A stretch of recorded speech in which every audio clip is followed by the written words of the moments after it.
Hey guys, today we have a recap of the next episodes of the show.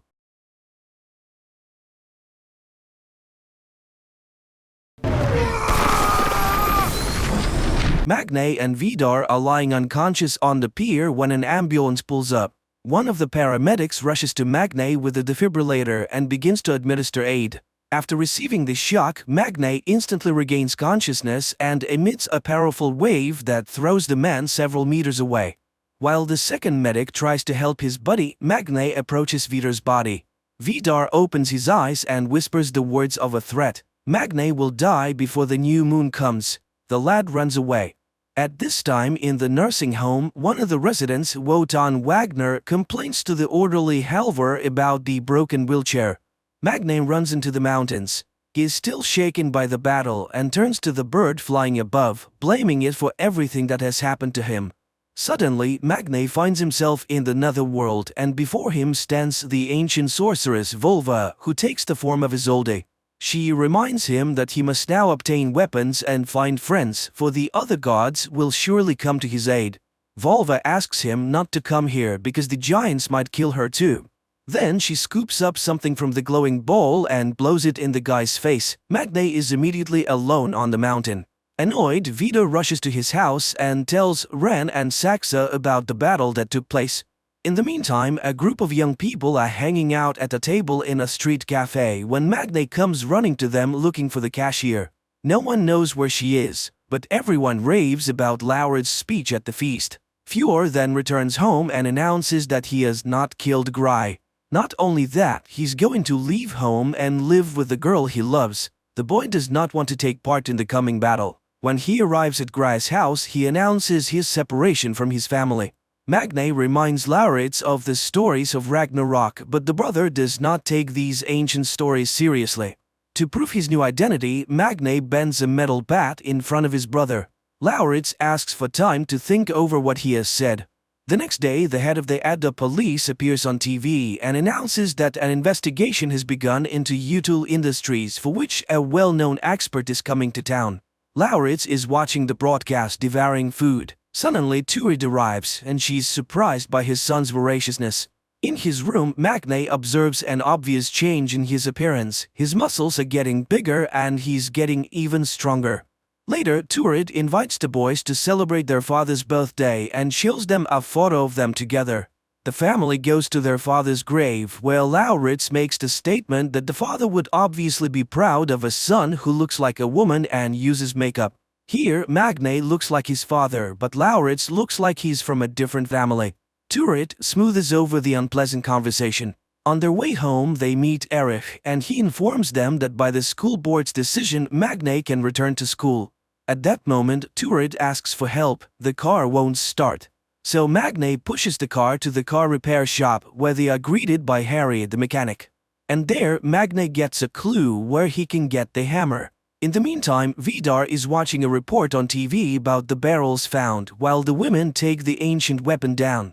Saxa is annoyed by her refusal to take her in, since she is a member of the family. Agreeing to this, Vidar takes her to the factory and shows her the production when suddenly police arrive. Vidar acts arrogant and defiant. But the girl smooths over her father's behavior at a crucial moment, apologizing for the problems she has caused and promising to do everything she can to solve them. Her father has to admit that she's right. Meanwhile, Magne makes a drawing of Thor's hammer. Turid in the meantime comes to the store and apologizes to Venke for the words she spoke, and the woman asks her to inform his son that he will meet the god on the bridge, for which he must remember Volva's ancient prophecy. Hearing these words, Magne runs to the bridge. He memorizes the first words of the prophecy and tries to read them to passers-by. But everyone just passes by, except Iman, who takes Wotan out for a walk. Magne reads a few lines and the girl continues the text. They go home to Magne and the girl tells him how Wenke activated her powers, saying she was special. Then she tells him to find the chief warrior and help him. Meanwhile, Lauritz arrives at the grill cafe and meets the waiter. He unmistakably identifies the guy as gay and shows his sympathy. Meanwhile, Magne tries to find out about Iman's powers, but the girl can't recall anything supernatural. Back at home, Lauritz shares his hopes with his mother and informs her that young people are coming over tonight to have a party. At this moment they hear very distinctive noises from Magne's room. Mother and son smile. Apparently, Magne has found himself a girlfriend. But it turns out that the boy, demonstrating his strength, has to put Iman on a chair and lift her up with one hand while she bangs on the ceiling and screams. In the evening, fun reigns in the turret house, to which Grai and Fuhr also come. And Iman finally finds her power. She can make anyone do what she wants. And she demonstrates it on one of the guys who, at her command, brings her a drink by moving on his knees. She seems to be the embodiment of the goddess of love and fertility, Freya. Laurit's new mate never arrives, and the distraught lad complains to his mother. He's just ugly. Tipsa reveals the truth to her son. In the morning, Iman and Magne arrive at the workshop, and the girl uses her powers to force Harry to make a hammer from Magne's drawing. In the meantime, Turid goes to Vidar and confesses to him that on the one night they once spent together, she became pregnant. And now is the time when Lauritz needs a man's support very much. And Vidar, thanks to woman. In the evening, on his way home, Magne sees Vidar embracing Lauritz. At night, Turid tries to justify herself to Lauritz. She has never regretted giving birth to him. And she won't mind if the boy gets to know his real father better, which Magne dislikes very much. In Utelheim, Ran trains with her fighting bow, reminding Saxa of her spear. But the girl is completely immersed in the business of the factory. At this point, Vidar informs her of his newfound son, which causes Ran to object. Giants cannot have children by mortals, but Vidar cites fate. And Magne breaks the news to Iman. He then learns that the girl was born in Sri Lanka but grew up in a Norwegian family. She boasts that she can get anything she wants with her powers, which provokes Magne's condemnation. The powers were not given to get new clothes or cheat shopkeepers. At this point, Harry brings the hammer. Lauritz comes to Vidar and he offers to take a motorcycle ride. Meanwhile, Magne and Iman are going to test the hammer, for the real one must always return to Odin. But the hammer just takes off. Making a stop in the mountain, Vidar tries to ferret out something about Magne, but Lauritz gets it right away. Magne retrieves his hammer but cannot understand why it does not work. Meanwhile, Saxa continues to investigate the company's affairs and makes a statement to reporters. Meanwhile, a company of young people are sitting in a grill bar and watching the news. The guys are shocked by the admission that it's dangerous to drink tap water because that's what they were drinking. Fuhr hears Saxa's apology and leaves. One of the girls suggests protesting against the Utuls who have mucked up the fjord. Turid is writing a note to her sons to not drink the tap water when Lauritz and Vidar enter the house.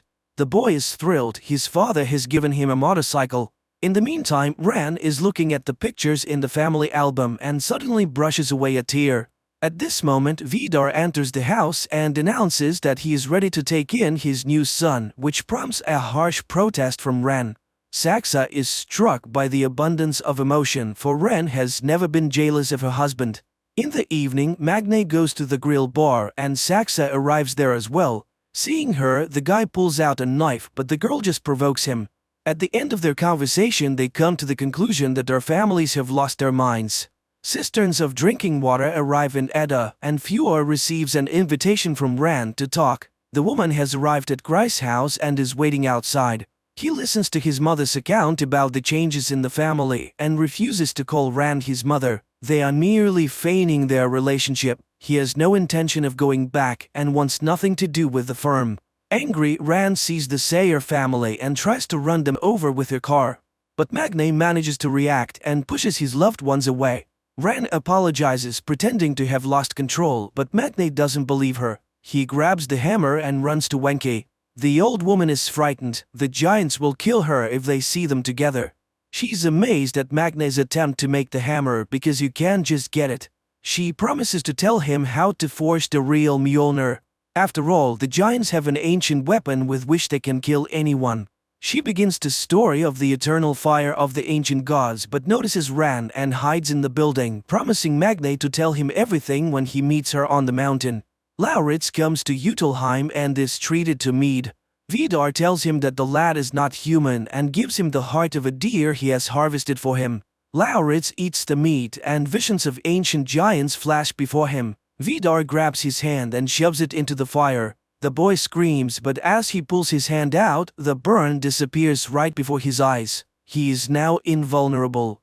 Rand sees this and becomes enraged. While the spouses are quarreling, Lauritz goes to the bathroom and after washing his face sees in the mirror the ancient scoffer, half-brother of Odin and father of the serpent Midgardsorm, Loki. And he understands he is his incarnation. Back in the room he hears Rand say that the cashier is really Vulva, and she's going to kill her before Magne gets the hammer. Meanwhile, Magne comes for Lauritz at Utelheim. He asks his brother to return home, and he reluctantly agrees and tells him of Rand's intentions. Magne runs to Wenki. Meanwhile, she closes up store and goes home. But she sees Rand's car and takes off into the sky as a bird. Magne sees her fly away and is glad everything has turned out to be alright. But suddenly Rand draws her bow and pierces the bird with her arrow. The bird falls near the orphanage. The wounded woman reaches Wotan, hands him her medallion and asks him to help Magne. Magne rushes to her, takes her head in his hands, but the woman turns to ash.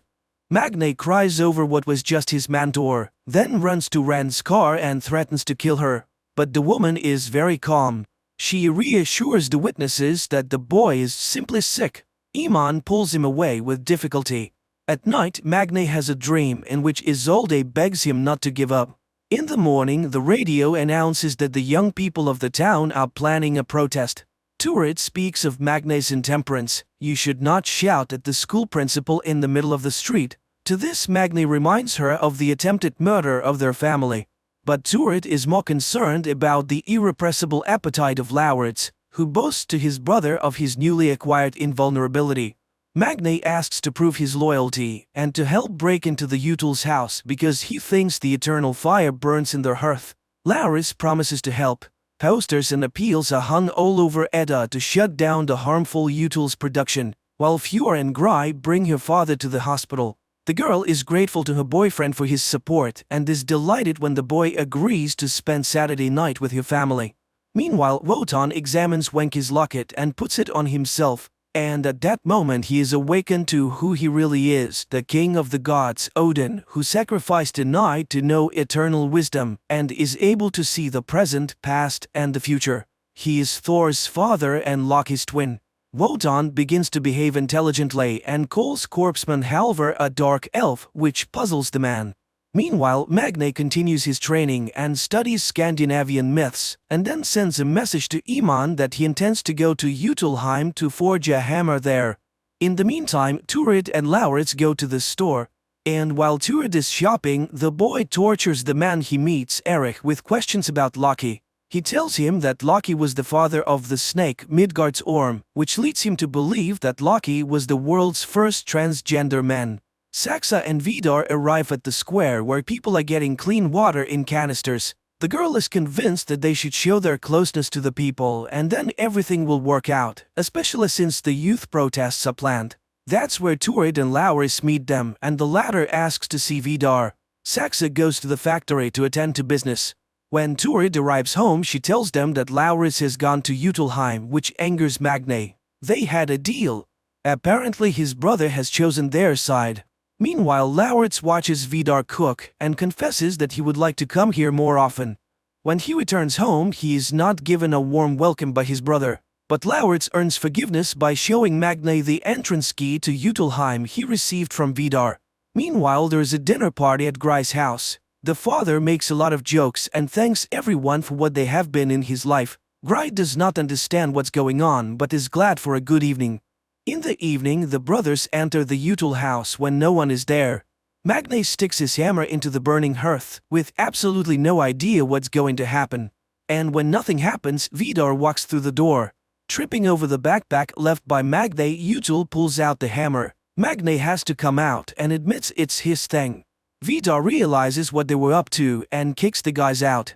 When they return home, they find Erich at the table, who tells them that Mjolnir was forged by stunted creatures that people called dwarfs. Loki became Odin's sibling by swearing on his blood, and when their blood mixed, he became half god, half giant. At night, Ren tries to persuade Vidar to forget about Laur's deception, and the latter promises to kill the boy. In the morning, Wotan gives blood and admits to Iman that he is Odin. The girl summons Magne, who at that moment is invited to the protest against the Utuls. Fjord, who is immediately present, refuses to go with everyone else. Magne arrives at the nursing home where Wotan greets him but addresses Lauritz rather sternly. He does not believe the boy and tells him to leave, despite Magne's attempt to convince him otherwise. Loki is a traitor by nature, he cannot be trusted. Lauritz is about to leave, but then he sees a table with the blood tests. He tricks the nurse, pulls out Wotan's blood, and injects a portion into his own vein. In the meantime, Fjord watches the protest taking place at the factory gate. Gry goes there with him and supports Magne, believing that it is to his credit. Saxa urges her father to respond, at which point Fjord joins the protesters. He steps forward and makes a speech acknowledging the Utul's guilt and promising to do whatever he can to rectify the situation. After all, we all share the same planet. Looking at this, Lauritz is on the fence. Should he go to Vidar or support his brother? At that moment, Gry receives a text message and the girl runs away. Fjord rushes after her, and Lauritz stops Vidar's car and tells him that he wants to go with him. He gets in his car and makes an indecent gesture to everyone. Gry and Fjord rush to the hospital where the girl's mother tells them about the father's suicide. The man swallowed all the sleeping pills and could not be saved. Vidar and Lauritz arrive at Utelheim. The father tells the boy about how the people used to worship them and carry gifts. He demonstrates to the boy that he can change his appearance. So when he supposedly grew old, the place was taken by his son. Vidar was willing to do anything for him, even making him invulnerable. The truth is, there is a weapon that will kill anyone. Giants do not forgive treachery. Suddenly, Magne bursts into the house. He will not let his brother be hurt. Armed with the axe, Vidar rushes at the lad. A fierce fight ensues, with the enemies exchanging blows. While delivering the next blow, Vidar drives the axe into the wall. Magne pushes the man away, and he lands on the edge of the axe sticking out of the wall. His body turns to ash, which terrifies Magne. Magne suffers deeply from all that has happened and feels guilty about Vidar's murder and the loss of Lauritz, but he cannot confess this to his mother, who is immersed in a relationship with Erich. But she is shaken by the news of Vidar's death. The mother sympathizes with her son and he casts hateful glances at his brother. Gry offers her condolences to Fjord, but the latter stuns the girl with a confession that he did not love his father. Meanwhile, Ran urges Saxa to take revenge, though the daughter is cautious about what has happened. They do not know exactly what has happened, they must be careful. But Ran is fixated on hating Lauritz and plans to take revenge on him specifically. But for now, they announce that Vidar died of a heart attack. The rules of Utul Industries state that the rights of ownership should pass to the eldest son, but Saxa intends to usurp the position. Exhausted, Magne goes to Fjord and confesses to the murder of his father. By the rules of the ancient world, he must give satisfaction to a relative of the deceased, but the younger Utul refuses to take revenge. Upon returning home, Magne discovers forbidding signs on the entrance to his brother's room. Lauritz accuses him of murder. His father was merely going to teach him a lesson. In the meantime, Wotan and Iman arrive at Harry's workshop for the old man's baby carriage, but he cannot do anything about the worn-out mechanism. Magne arrives there as well, and after hearing congratulations on his victory, sharply objects. He has killed a man, and he refuses to go to war. Distraught Lauritz tells the barman that the doctors have discovered a tapeworm parasite inside him, and he begins treatment. In the meantime, Gry and Fjord are eating ice cream on the porch of the barber shop, and the girl admits that her mother intends to move from Edda to the big city. Fjord decides to go with her. He's not going to attend Vidar's funeral. Turid and Magne are summoned to the school, where the boy is given permission to take his final exam and is assigned a topic: Scandinavian myths. After that, Iman tries to convince Magne to return to the battle group. After all, there is no war without casualties. Besides Vidar, there are still giants left, among them his brother. Hearing about Lauritz, Magne loses his temper, and his brother, watching the conversation from afar, sees lights sparking everywhere. Saxa takes on the firm's business with determination and one day talks to Turid, convincing her not to mix emotion and work. Satisfied, the woman thanks the girl for her understanding. Furious, Iman goes to the sports club, where she notices Harry. The girl challenges him to a fight. The guy dismisses it with a joke. Iman gives him a good kicking, but falling down and swallowing blood, the boy gets up again and again. He never gives up. Later, Iman leads him to the old man. She has found the fighter. Apparently his soul used to live in the body of Tyr, a god of war known for his courage and strength, who lost his arm in a battle with the wolf Fenrir, sacrificing himself to save his friends. Meanwhile, the youths discuss a protest against the util factories and invite Magne to participate, not noticing Saxa, who enters the cafe.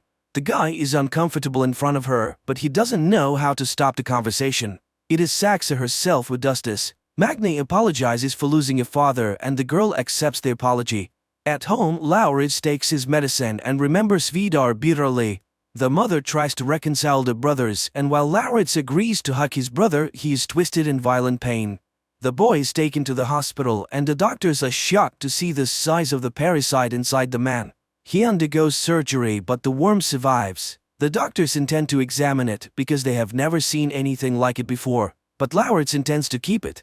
That evening, Fjord and Saxa meet in a secluded spot to discuss the matter. Fjord speaks of Magne's guilt and of his intention to leave with Gry. His sister accuses him of cowardice and she leaves. The day of Vidar's funeral arrives.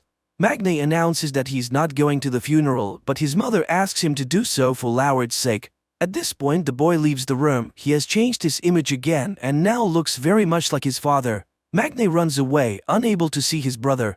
He comes to the mountain and asks for his powers. He has killed the man and lost his brother. Receiving no answer, Magne goes to the church, where he is rebuked by Lauritz, who sits in the pew of the Util family.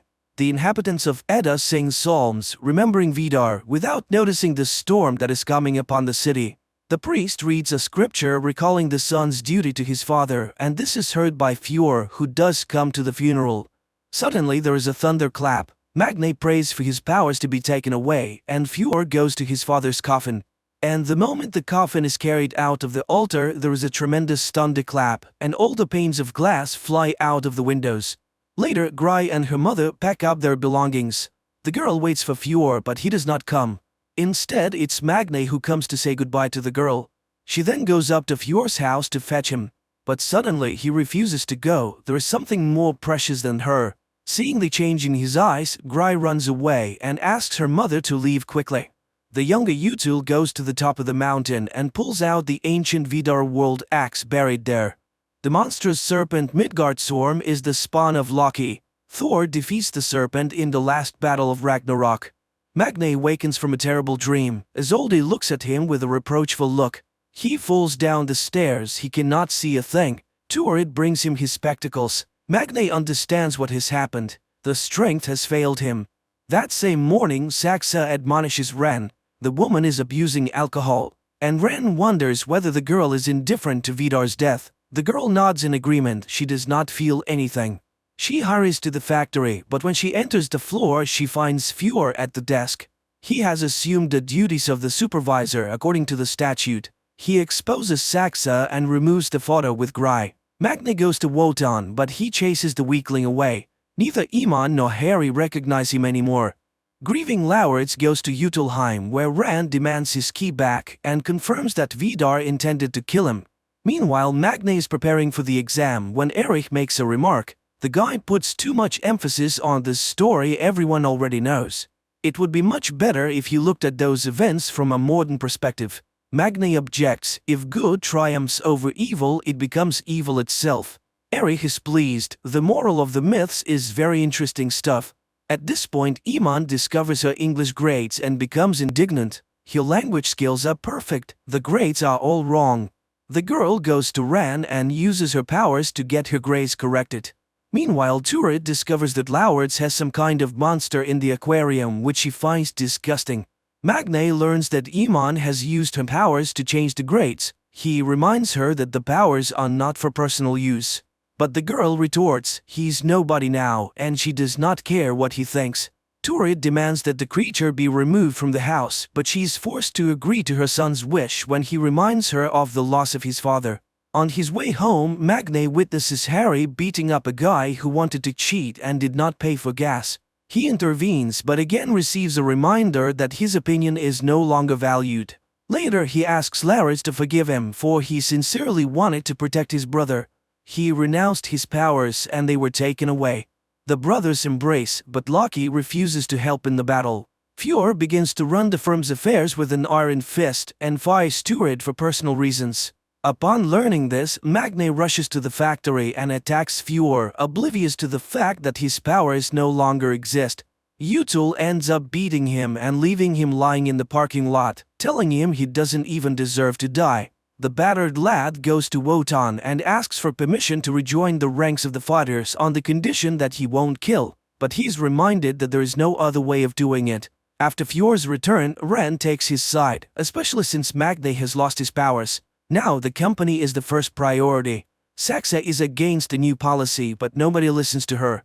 Magne's new sympathizer Signy urges the guy to keep fighting Util Industries while Saxa convinces Lauritz to vote against Fjord. After all, he's a member of the family. In exchange, she offers him the key to Utilheim and money. In the evening, Lauritz comes to the Utils and Fjord has to greet his brother. Meanwhile, Magne goes for a run and sees the installation of the stone on Isolde's tomb. After dinner, Fjord inquires about Lauritz's expectations. He reminds him that Lauritz is also a giant. Fjord is willing to buy his vote, because he has much more money than Saxa does. Ran takes Lauritz home and warns him to stay away from her family. Lauritz scoffs. Even as a bastard, he is related to Vidar, while the others are not really family. The whole thing is a farce to those around them, as they are barren. Enraged, Ran follows him into the house and attacks Lauritz. Magne tries to help, but to no avail. Ran openly promises to destroy his family, for the powers have left Magne. But suddenly Turid comes home and Ran leaves. Magne decides to do what he can to win the war and returns to Wotan to regain his powers. Wotan reminds him that his greatest weapon is Mjolnir, his only chance against the giants. Magne agrees to lie to Lauritz and get the key to Utilheim. The team of warriors go to the Util's factory as Odin reminds them shortly before that they have everything they need to make the hammer, Volva's feather and Ran's arrowhead. At the mention of the dwarf's name, Halvor enters the room. All that remains is to find the eternal flame, which can only be found somewhere in the factory. Once inside, the team goes to the old warehouse, but suddenly they see guards. Wotan, Odin, is summoned to divert their attention while they forge the hammer. The old man comes out into the light and pretends he can't walk. The guards are puzzled, but remembering their orders to guard this building particularly closely, they take the old man to the gatehouse, reporting the incident to Fjord. Harry intends to break the lock on the warehouse, but Magne pulls out the key he snatched from Lauritz, lying that he intends to impress Signy by hanging a protest banner in the Util warehouse. Once inside, the team begins looking for the fire. But there is no such thing in sight. Magne reads the words of the saga and everyone understands there must be a dungeon. It must be nearby, and while Iman stays behind to keep watch, the others descend into the cellar and find the ancient forge with the eternal fire blazing. That's when Fjord arrives at the factory. And while the team is working on the hammer, Iman comes out to fight. Under the blows of the sledgehammer, the ancient iron, the feather and the tip of the giant's weapon are fused together. Meanwhile, upstairs there's a deadly battle, and Iman begins to suffer defeat. Harry asks to finish the job, and he goes up to rescue his friend. All that remains is to chop the hilt, but Halvor has never done such a thing and it comes out too short. But Magne approves of the dwarf's work, cools the finished hammer and hurries upstairs. Harry orders everyone to run and restrains Fjord himself, but the man throwing him back against the door slams it shut, amputating a part of his arm. Iman returns to help, ordering Magne to remove the hammer from the factory. The police arrive and now Halvor goes to them, diverting attention from Magne. The boy gets out of the factory and goes home, where he's greeted by his mother and brother congratulating Magne on his birthday, which he has completely forgotten about. The media reports about a break-in at the factory, a protest banner posted, and the arrest of 4 people. Magne admits that he too was part of the group, and contrary to his fears, Turid takes it calmly. Without even unpacking the presents, Magne goes to the mountain and tries to abandon Mjolnir, but the strength never returns. Magne calls Iman, the hammer doesn't work, and she tells him to do whatever it takes to succeed. He returns home, where Turid asks the boys to go get burgers. They go to a cafe where Signy approves of the action, and Lauritz tries to get the bartender's attention. At this time, there is a report on TV about the impending closure of the util factories because it has been proven that the production has polluted the environment. In addition, tax evasion has been revealed. Saxa also listens to this report. She tries to rectify the situation and asks for a press conference. Meanwhile, the director of the orphanage fires Iman and Halvor, which provokes protests from the residents. Wonton gives a fiery speech thanking the real heroes and sings the national anthem in their honor. Magne is trying to figure out what to do with Mjolnir when Turit asks her to bring Laurit's things. She's afraid to go into his room because of the horrible pet. Confused, the boy goes into the room and sees a nightmarish worm, a veritable spawn of hell. Lauritz arrives at the cafe where Iman and Harry are resting and catches the bartender in the arms of the expert. The disappointed guy walks away. Meanwhile, Fjord announces that he is moving his production to Asia where governments are more loyal to business. Turid goes to work at the store for the first time that day. Meanwhile, many residents of Edda are afraid that they might lose their jobs and homes. Lauritz, who has given up hope of finding love, feeds his worm while Magne rereads the ancient tales of Thor again and again. And suddenly it hits him. Thor was created by lightning. And then there is a news announcement on TV that the Norwegian government is backing down on closing the utils factories as it realized that it will lead to massive job losses. Besides, the owners have promised to fix the spill. Fjord celebrates his victory while Magne is outraged. His rage electrifies the air around him. He then hears a knocking sound coming from his room. The boy rushes upstairs, sees that the window is open and the hammer is twitching. He picks up Mjolnir, and at that moment Lauritz enters the room too. Lauritz realizes that his brother lied to him. He crafted a weapon that can kill him too. Without answering, Magne goes out into the storm, extends the hammer to the sky, and awakens Mjolnir, holding it in the air until lightning strikes it. His powers return. In Utilheim, Fjord and Ran learn that Saxa has given the key to Lauritz and punish her for her treachery. After that, they leave to kill the boy. Magne goes to Utilheim to face Fjord but finds Saxa beaten. She sees the hammer and he suddenly feels sorry for the wounded girl. But she does not tell him anything about her family's intention to kill Lauritz. Meanwhile, Lauritz is home alone and hears the enemies approach the house. Saxa tries to persuade Magne to act together while Lauritz hides in the kitchen. Ran does not notice him. Magne understands Saxa's intentions and Ran hears the sound the worm makes in the room. Thinking she has put Magne's vigilance to sleep, Saxa rushes for the hammer, but Magne is ahead of her and is ready to drop the hammer on her head. Meanwhile, Fjord catches Lauritz. In Utilheim, a spark flashes between the young men and they grow close. Lauritz begs for mercy and declares that he alone possesses a weapon that can kill Magne. As Fjord and Ren are about to leave, Magne appears on the street and attacks them with the Mjolnir. The hammer hits the Util's car and it explodes. Magne picks up Lauritz, who is battered but still alive, and he promises to forgive his brother for deceiving him. In the morning, he carries his creepy pet to the shore of the morass and after kissing it, lets it go free. He wishes his creature to go big and strong and to avenge all his enemies. Ren and Fjord watch this from the shore. The show has had mixed reviews, from good to outright bad. But there's one thing that the viewers agree on: this story is quite compelling. The problem of today, environment, is organically integrated into the plot as one of the key elements of the story. And of course it's impossible to stay indifferent to the views of the harsh but so beautiful Scandinavian nature. Thanks to the high ratings, the show has been reviewed for a third season this year, 2023.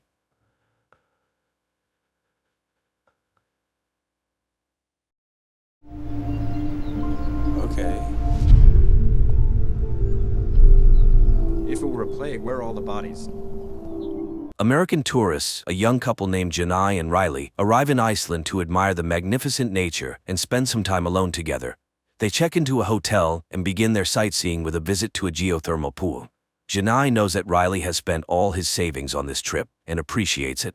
Though Riley doesn't think he did anything extraordinary, he just wanted to make his beloved happy.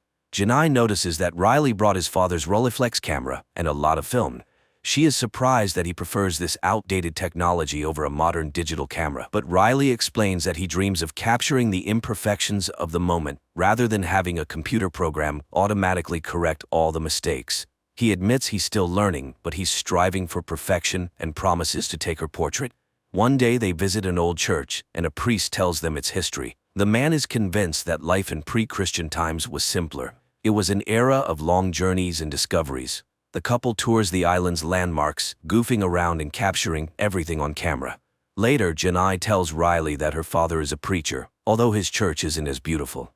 She often visited there and, of course, believes in God. They then explore the waterfalls, and Janai is thrilled by the beauty.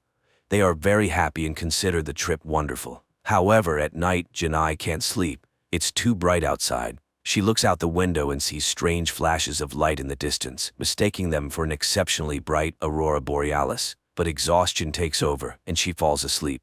In the morning, Riley wakes Janai up at 10 a.m., not noticing the date that appeared on his digital watch, 2028. Janai, however, still lives in her own time and finds it hard to wake up. The constant daylight outside is also a challenge for her.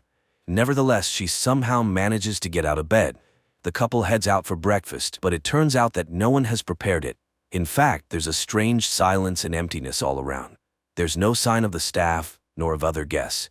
Riley suggests they go to a cafe, and the couple steps outside, but here too the emptiness reigns.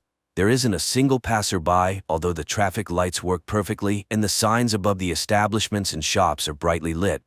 They are puzzled. Maybe there's an event in the city today, or a holiday? Riley remembers the solstice, an ancient celebration, and wonders if all the townspeople, young and old, have gone to it. The couple walks down an utterly deserted street, occasionally shouting, but there's no one around, no staff in the shops, and no one responds to their calls. Their personal phone calls also go unanswered. Soon, Riley and Janai enter an empty cafe where Riley notices several working televisions, but every channel shows everything except the news. Janai starts to panic. Riley is equally baffled. If there was a plague, where are the bodies? If aliens are to blame, where is their ship? There are no new emails or posts on the internet, no activity at all. They return to their room, where Janai continues to call her relatives and friends, but all remain silent. The internet works, but there are no updates. Riley launches a world map view, but the same picture is everywhere. Empty cities. He takes Janai outside again. Soon they notice a working car, and without being able to find the owner, they simply take it. The couple drives around the city and eventually reaches the church, but everywhere there is the same silence and emptiness. Then they drive out of the city, but it's the same there. Their parents do not answer the calls. Only answering machines are working everywhere. They continue to speculate about the causes of what happened. Riley suggests various theories, even the possibility of the second coming, but Janai is tired and wants to sleep, so they return to their room. In the morning, Riley suggests making breakfast, but Janai is completely drained and doesn't want to move. She dreams of leaving the island, but how can they do that? And she is also tormented by thoughts of being chosen. Maybe they were needed for something by God. After all, it's impossible to explain what happened otherwise. Riley, on the other hand, believes it's all about a virus, and it's quite possible that the entire population of the island simply fled. Riley tries to remain optimistic. He makes coffee for Janai and then takes her to the store. Filling the trunks of 2 SUVs with groceries, he drives Janai to a house they have chosen. Later, they go to a store and pick out new clothes for themselves. Riley explains that the electricity on the island is powered by geothermal energy, so most likely it will continue to function for a long time until the equipment breaks down. Riley does his best to distract Janai from sad thoughts. They drink at a bar and then play strip games, but in the morning they suffer from hangovers. Janai again talks about being tested, but faith and religion are not the same, and who knows what God has planned. However, for now, this world belongs only to them. They continue to tour the island, and Riley takes pictures of Janai in all the scenic spots. One day they find a geothermal pool and enjoy a bath there. Then they make love and sleep right on the grass. When she wakes up, Janai admires the beauty of the island's nature, while Riley tirelessly photographs her. One day they go to get groceries, and while Janai punches cereal boxes, Riley, riding a shopping cart, falls and injures his arm. In the evening, he invites Janai to a romantic dinner. The couple dresses up and Janai applies makeup, but once they sit at the table, she immediately starts an unpleasant conversation because she can't stop thinking about what happened during the day and pressures Riley to promise not to put himself at risk again. After all, what would happen to her if something happened to him? They are completely alone here and no one can help them. Janai sinks deeper into depression despite Riley's promise to take care of himself. She remembers her home and a book that is very dear to her. Her father once gave it to her, and she turned it into a kind of diary, writing down the events of her life on its blank pages. She even confessed her love for the first time there, and now she dreams of just holding it in her hands. Riley reminds her that they have each other, and they will be able to survive. After all of humanity's achievements are at their disposal. However, time passes, and the food in the stores starts to expire. Janai is very annoyed by Riley's habit of eating perishable foods out of order, as he doesn't think about tomorrow at all. Soon the electricity will run out, which means there will be no more meat. To this, Riley suggests they take up farming and hunting, which only makes Janai laugh. Well, he might shoot a cow, but what will he do with it then? Janai increasingly wanders around the area alone, and one day coming to the church, she asks the figures around it questions. Maybe it's only they who have been thrown out of life, while everyone else is now at home? Why did this happen to her? Seeing Janai's bad mood, Riley tries to cheer her up. They continue to explore the island, as he knows its history quite well and believes that the heart of the earth beats here. But unlike Riley, Janai doesn't feel the specialness of this place. One day he shows her the old remains of a plane he found while exploring the area. Riley calls it beautiful, but Janai sees it only as a reminder of the dead world they now inhabit. It's trash, just like them, and no one will come for them. An angry Janai drives away, but later returns for Riley, who is calmly sleeping in the wreckage of the plane. Now Riley spends more and more time on the empty city streets, photographing everything that seems interesting to him. Then he throws away the film because there's nowhere to develop it. He roams the shops and one day remembers that if the electricity runs out, there will be no water in the house. He collects all the necessary items in a hardware store and takes them home. One day, absent-mindedly entering an elevator, he panics when the doors close. After all, no one will be able to find him if the electricity goes out. Meanwhile, Janai goes to the cinema and cries as memories flood over her. In the meantime, Riley sets up a water collection system with a wind-powered motor in the yard, and Janai finds an abandoned farm and rides a horse. Later, she listens to the voicemails from friends and relatives saved on her phone. Then she takes Riley to a place in the countryside she likes. She is surprised that Riley continues to photograph everything, but he promises that he will find a way to develop the film. Janai points out that they are sitting on a glacier, a force of nature that kills all living things. Maybe God has also run out of patience? Later they return to the city, and while Riley is busy with his tasks, Janai finds a photographer's studio. One day they enter a flower shop, and Janai is very upset to find that all the plants have long died. Realizing that Janai is depressed by the decaying city, Riley suggests they go camping. He persuades her that it's time to find a place where they can live in comfort and plenty. Soon Riley notices a house by the lake that seems suitable. The couple goes inside, and even Janai has to admit that the place is very beautiful. However, while exploring the area, they stumble upon an old man named Niels, who is very weak from lack of food. The couple gladly shares their supplies with him. Niels is shocked that there are no other survivors and believes that the end of the world has come. When it all happened, he was also in the city but returned to his home, where he once left his family. Janai, who was very happy to find another survivor, is deeply upset by Niels's defeatist attitude. The old man tells her about his family life. In his youth, he would leave his family for long periods to earn money by fishing. When he returned, he found that they had changed. His son had grown up, and his wife had fallen out of love with him because he was always away. He accepts God's will because it's people who live in the world he created, not the other way round. And he advises Janai not to give up, for she is human and therefore must fight. Although if there is some divine plan, humanity has failed to fulfill it.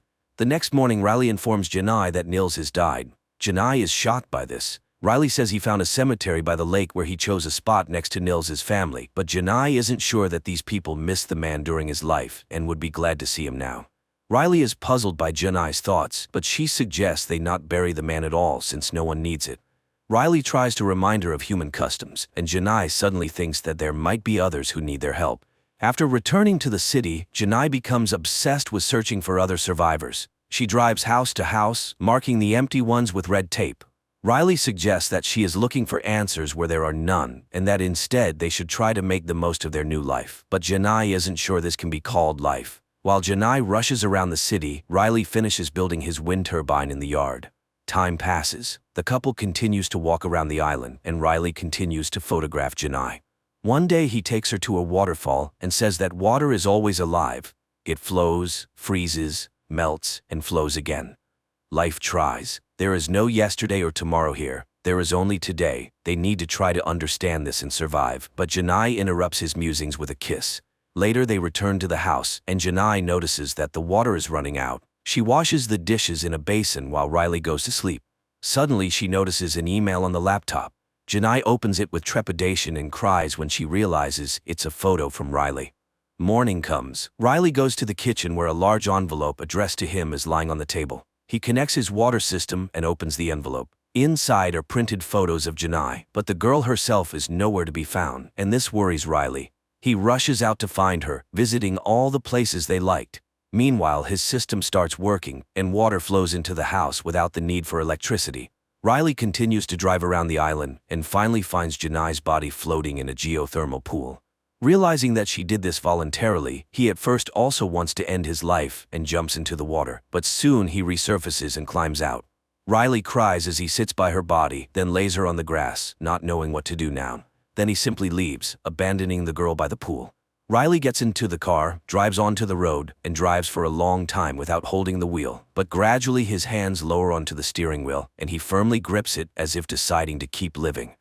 The film is called bokeh, the blurred parts of a photograph that the photographer uses to highlight other parts of the image that they consider more significant. The director similarly highlights the main contrast, the two diametrically opposed positions of the last people on Earth. The man immediately accepts the situation as it is and intends to live on, while the woman falls into depression and begins to search for the meaning of what happened. So what chance does humanity have for rebirth under such circumstances?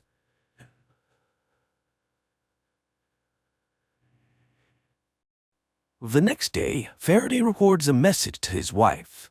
He explains that on Earth they would be called a family, and their children would be real children and not dolls. It seems as though he's beginning to understand what emotions are. Drones on Antea have no right to choose, but on Earth the range of choices is astounding. There can be dozens of varieties of just coffee. Even children can choose. Humans create rituals out of simple actions. For example, the ritual of family dining or talking to God.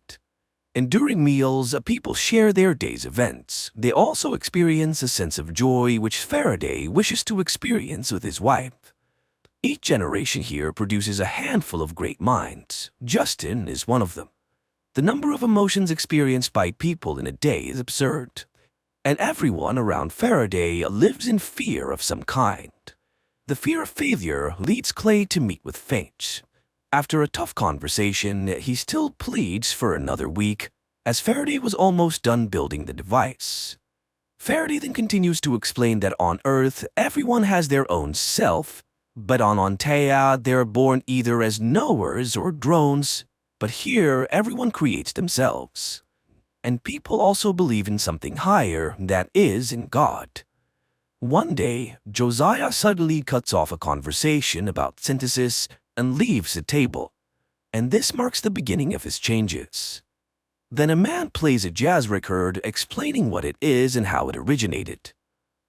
While improvisation was inexplicable, Faraday tries to explain it to his wife. Meanwhile, Elizabeth tells Clay that the signal in the tornado came from somewhere in Southeast Asia. Also, the stewardess on the plane, Faraday, was posted about it afterwards. After seeing Clay off, Elizabeth calls someone on the phone and asks for a meeting. At this time, Eddie informs his brother about the desire of oil magnate Thorne to buy half of the Origin Corporation. In London, Josiah notices a music store. He then picks up a guitar and starts playing, astonishing the salesman, but suddenly the man faints.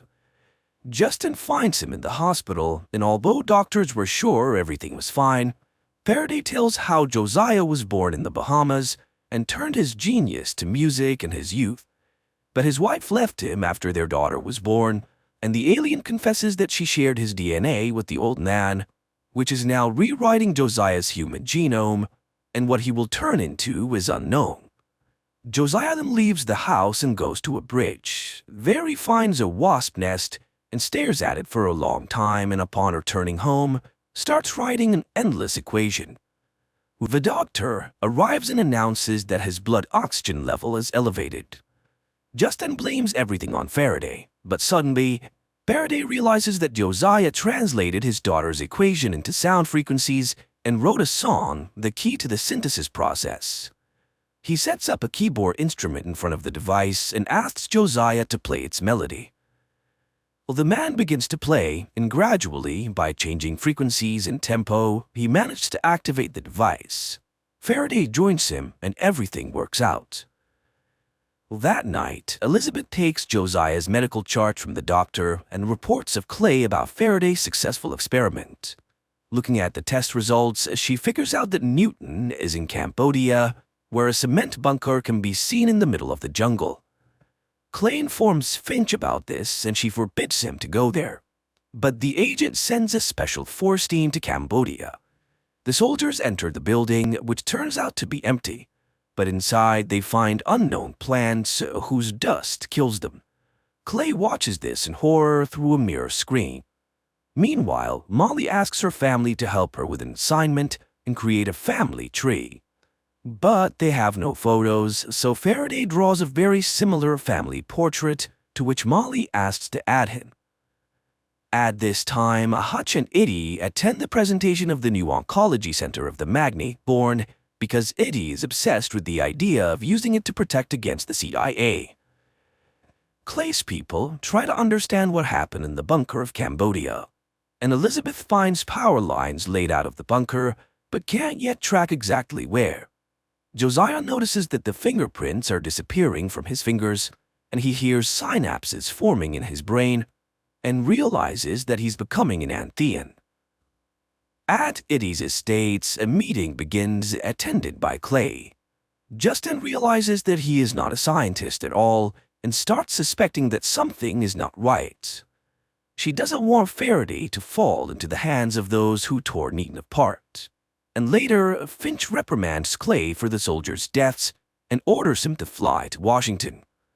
Realizing that their work could be blocked by the CIA, Justin leaves, and Faraday activates the system, calling Newton to start asking questions. He doesn't understand why the launch was delayed, as it's fatal for Antea. Newton, impressed with his rebirth, advises learning to lie. To outsmart the CIA, he must make himself a legend, as Fame could not be killed. Newton disconnects, and Elizabeth, rushing into the laboratory, fails to see anything. Thinking it over, Faraday suggests making their work public, as the CIA loves silence. Hutch arranges a meeting with a journalist friend, and Faraday talks about a new energy source and the CIA's threat to freeze the project. Eddie learns that a man named Clay emerged from a witness protection program. Clay at the moment tries to explain himself to a committee and shows an order signed by Finch and talks about the tape of Newton's interrogation. The woman is shocked as she did not expect much treachery from her protege. Clay gets a permission to continue the case. Elizabeth shows Justin camera footage from Cambodia, but Newton was not there, even though the bunker was sending a signal into space. Apparently, the alien was talking to his people and warns that Clay will never allow the machine to be taken unless they catch Newton. Justin tells Faraday about the soldiers' deaths, but he doesn't believe that Newton could have killed people. That night, Clay comes to Eddie and tells her that he and his mother came to America from Russia, but the woman turned out to be a terrorist. She blew up the building where she worked, abandoning her son to fate. That's when Finch found and adopted him, and he doesn't know where his real mom is now. And he destroyed his foster mother today, and meanwhile, Faraday also finds the Cambodian recordings and hears Newton's signal to Antea. He admits to Justin that Newton deceived everyone, and he never intended to return home because he wanted to bring the Antheans here. But he, Faraday, promises to do everything to save Earth. Newton transmits the signals intercepted by the CIA, but they cannot decrypt them. Justin is sure that the machine will still be taken, so she asks her friend to take Molly away. They then rush to the laboratory, and Elizabeth immediately reports this to Clay. Faraday dismantles the machine, gives the core to Justin, orders her and Josiah to leave, and stays in the laboratory. The pair barely manage to avoid Clay and his henchmen, and agents burst into the laboratory where they are met by Faraday. But after driving away, Justin decides to return for the alien, and in the laboratory, Faraday, seeing the agent, detonates a gas cylinder. Later, a stunned Clay sees Josiah carrying Faraday away, but is unable to stop it. Faraday regains consciousness and names Mary's phone number. Justin calls her and drives to the monastery. The sister immediately orders the preparation of the operating room and instructs to hide the device. It turns out that Faraday lost a lot of blood, but first the bullet must be removed. When Mary cuts the skin, strange tentacles jump out of the alien's body, frightening the sisters. But Mary assures them that he is an angel. Hutch receives an offer to sell his part of Origin for a large sum. Although he doesn't understand why Magnate Thorne would want a blown-up laboratory, he agrees. In the monastery, Mary sets up women on lookout posts, and Josiah announces that he's ready to give his blood to Faraday, convincing the sisters that he's a Nephilim, half angel, half human. Clay's people search Justin's house, and Elizabeth finds a clue but reports it to her mysterious contacts. At the time in the monastery, Mary confesses to Justin that she got Newton addicted to alcohol, thus ruining his life. Therefore, she asks Justin to do everything to save Faraday as she loves him, although she doesn't yet realize it. In the meantime, Clay's assistant traces a call from Justin and the agents and learns their location. Mary begins a blood transfusion operation from Josiah to Faraday. Clay's agents rush to the monastery, while Elizabeth warns someone that the alien has been found. Meanwhile, to buy time to complete the operation, the sisters and Mary arm themselves and fend off against the agents. A shootout begins, and Clay demands the surrender of the alien, but the sisters stand their ground. However, they run out of bullets, and Mary orders everyone to run while she kneels at the altar. There, Clay finds her, and the woman asks him to say his real name, and he admits that he is Ivan. But the nun corrects him, as his real name is Judas, and the agent shoots her. Hearing the shot, Justin goes into the room and encounters Clay. He orders Faraday, Justin, and the device to be taken, leaving the old man behind. Mary regains consciousness and crawls to the operating room with her last strength. She reaches Josiah's hand and dies happily. Justin's friend and Molly fall into the hands of unknown people. At the same time, Elizabeth warns Clay that they don't have the algorithm to activate the core, and he reports that he has interrogation experience. The alien and Justin are brought to a demolished laboratory and tied to chairs. Seeing Justin being beaten, Faraday confesses that the recorded signal from the tornado is an order for the remaining Antaeans to prepare for flight to Earth. Clay takes Justin to another room and orders Elizabeth to guard while he deals with Faraday. The agents start torturing and demanding to confess when and how the aliens will arrive. Elizabeth asks Justin for the algorithm, but Justin remembers how the girl betrayed her family. She allowed Clay to kill in the monastery, so how is she any better than him? Clay continues the torture, but it had no effect on the alien. And instead, Faraday manages to enrage Clay, claiming that it was Finch who used him and not the other way around. The agent orders water torture, but it turns out to be a gift for Faraday, as he loves the water. Then Elizabeth remembers about the X-ray, and it truly causes Faraday pain, and he starts screaming, which Justin hears. Suddenly, Watt appears before Faraday and advises him to make something up for Clay. Elizabeth notices this and realizes that the alien is losing his mind.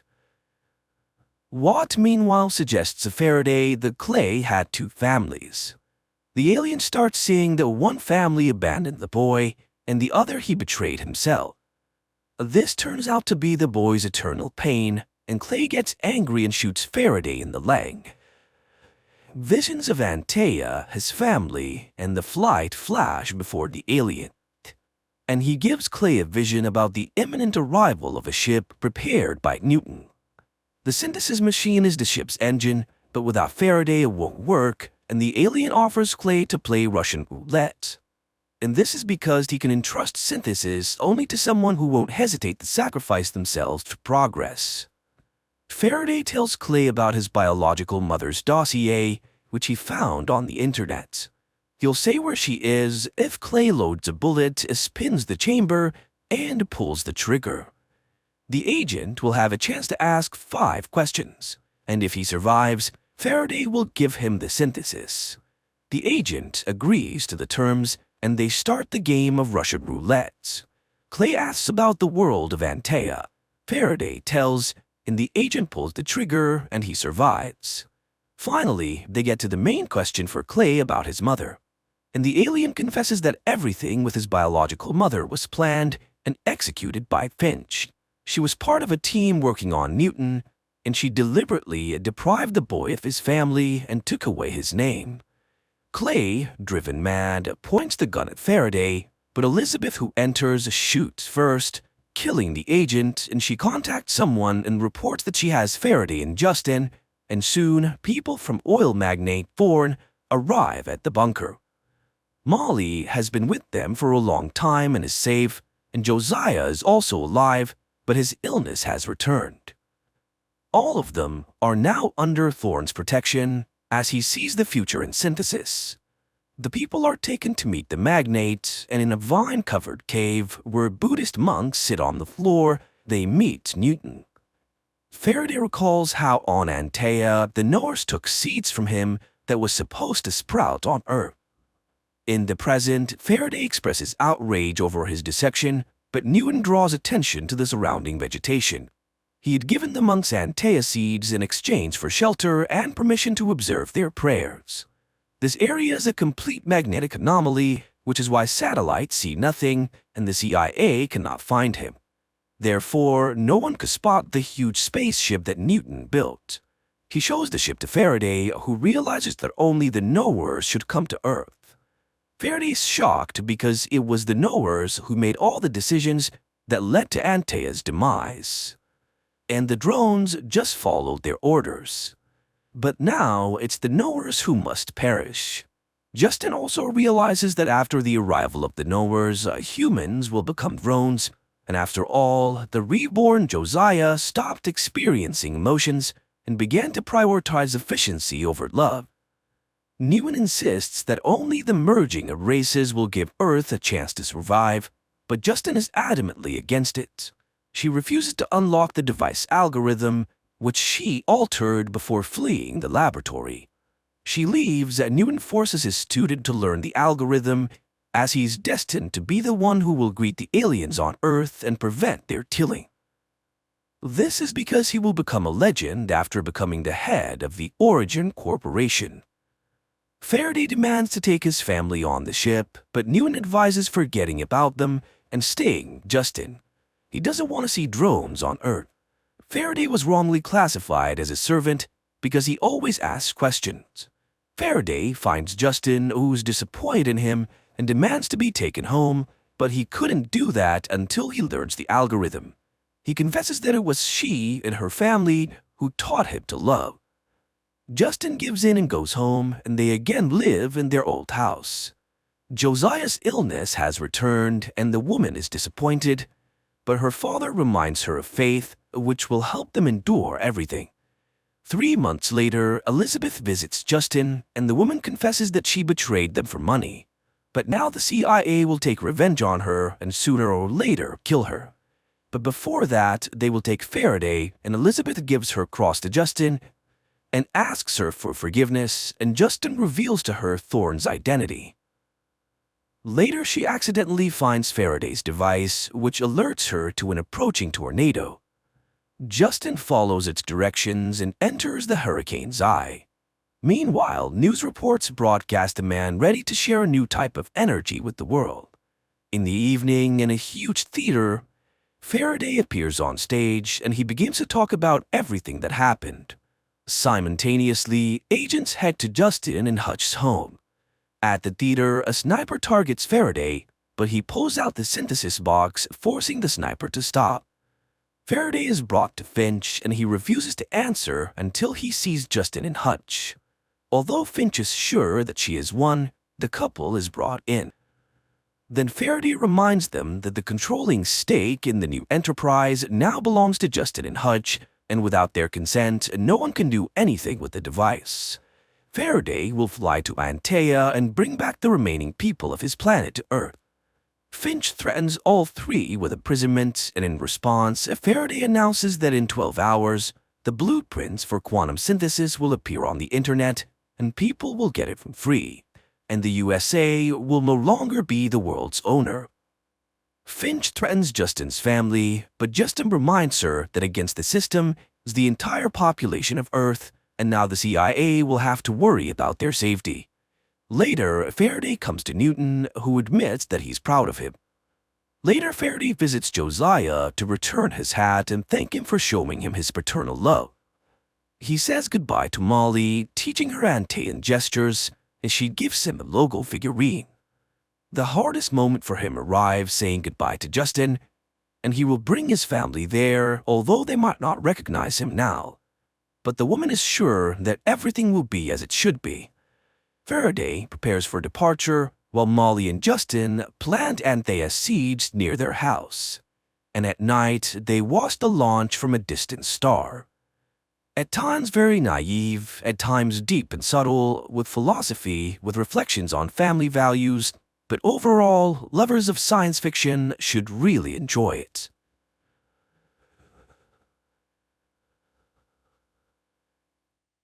Choi, a young promising guy, goes for an interview at a large corporation. On the way, he contacts his fiancée, who wishes him good luck. And then, suddenly, right before his eyes, a man crossing the street gets hit by a car and flies right under Choi's feet. The guy tries to help him, but the poor man dies in Choi's arms. This shocks Choi so much that he can't even answer basic questions during the interview. And, naturally, he's turned down for the job.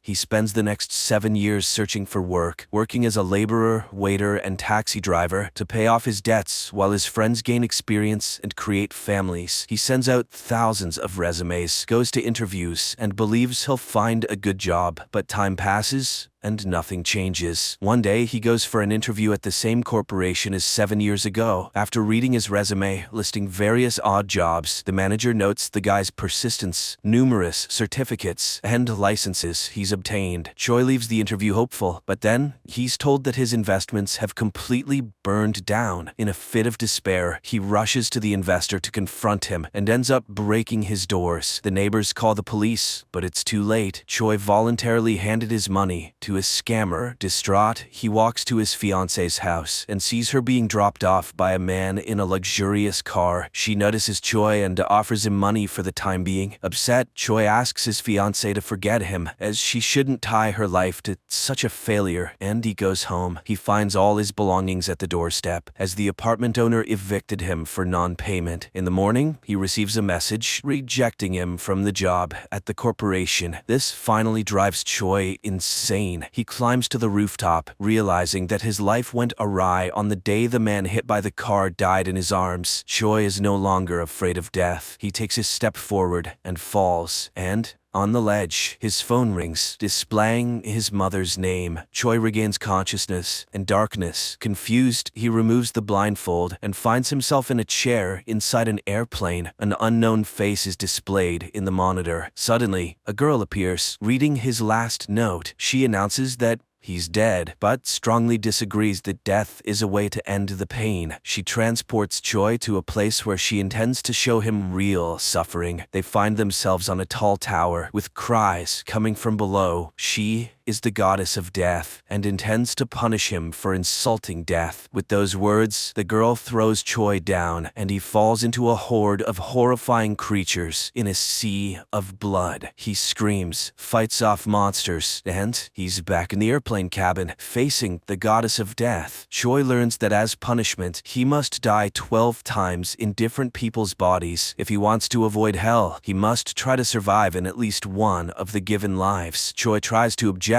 but death disappears. The plane's engine starts shaking, and a terrified Choi puts on a life jacket, despite the flight attendant explaining that it's just turbulence. Soon, everything stabilizes. Choi looks around the plane's cabin and marvels at the expensive items. Then, an unfamiliar glowing object appears before him, containing memories and skills of the person whose body he now inhabits. Choi finds himself in the body of the second son of the owner of the corporation, where he was so eager to get a job. The guy realizes he can continue his life with all this wealth and agrees to live on. However, the plane's engine explodes. Choi manages to reach his seat and fastens his seatbelt as the flight attendant is carried away into a gap. The plane explodes and Choi dies in the flames. But immediately he's reborn in a vast dark space, facing a glowing door leading to hell. Death sits at a table, loading a gun with bullets that will kill him each time, allowing him to transfer to another body. The glowing stone he saw will provide him with memories and abilities of the person whose body he enters. Choi doesn't understand the rules of this game. How can he survive if all the other deaths are just as inexorable? But Death believes it's his problem now. If he doesn't survive, he'll end up in the hell she intends to show him. Choi sees a burning space filled with cries and pain, and cries himself for not understanding his guilt. And then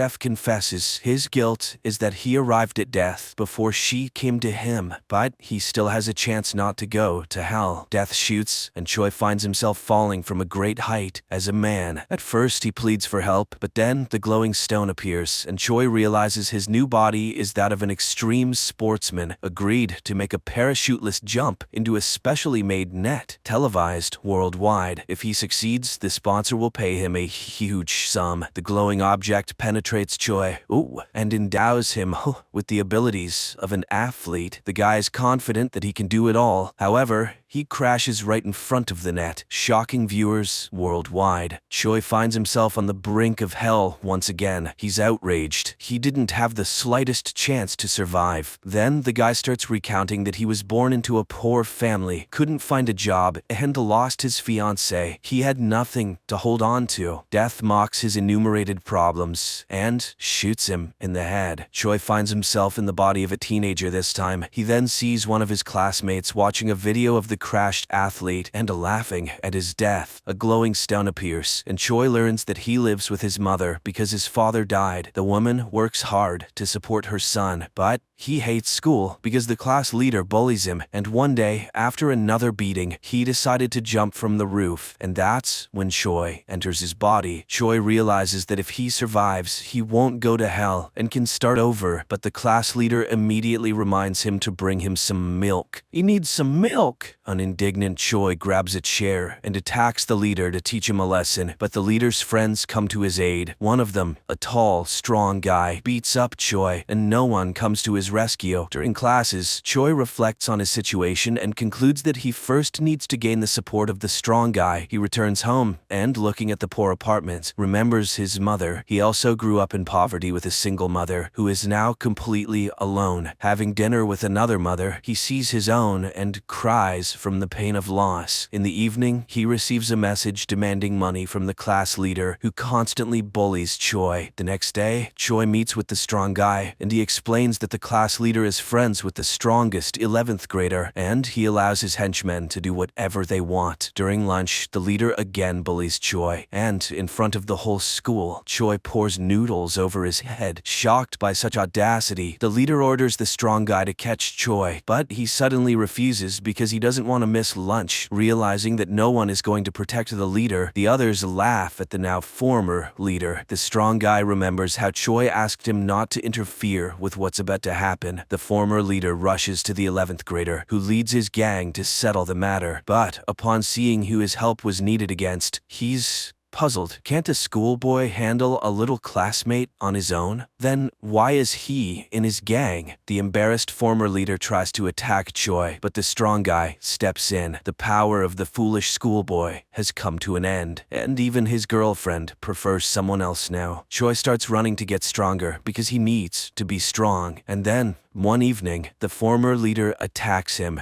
and kills him with a stone. Choi wakes up again on the brink of hell. He gets shot in the forehead and is reborn in a new body. He finds himself tied to a chair with a sack over his head. They torture him with water and then remove the bag, demanding to know where the girl and the money are. And when a hammer is raised above him, a glowing stone appears. Choi learns that he's in the body of a hitman. He once fell in love with the boss's girl, who asked him to help her escape. He hid the girl and the 10 billion won he stole from the boss and put in a secure place, but he got caught by the boss, and now the guy breaks free and attacks the thugs himself. He manages to turn off the lights and defeat the gang. Choi decides to find the stolen money, which he will use to start a new life. He opens the door and finds himself in a moving truck. Choi gets out on a motorcycle while the chase ensues. They corner him on a bridge, where he uses all of his skills to escape, causing a massive accident. Choi races through the night city on his motorcycle, but the pursuit doesn't let up. Then he enters a shopping mall, jumps into an elevator, and closes the doors before the pursuers can reach him. And when they finally catch up with him on the roof, he jumps straight into a pool. The boss orders to find the lucky guy. And he arrives at the pier, where a girl rushes into his arms, and when he tells her that the money is in the boat with lanterns, she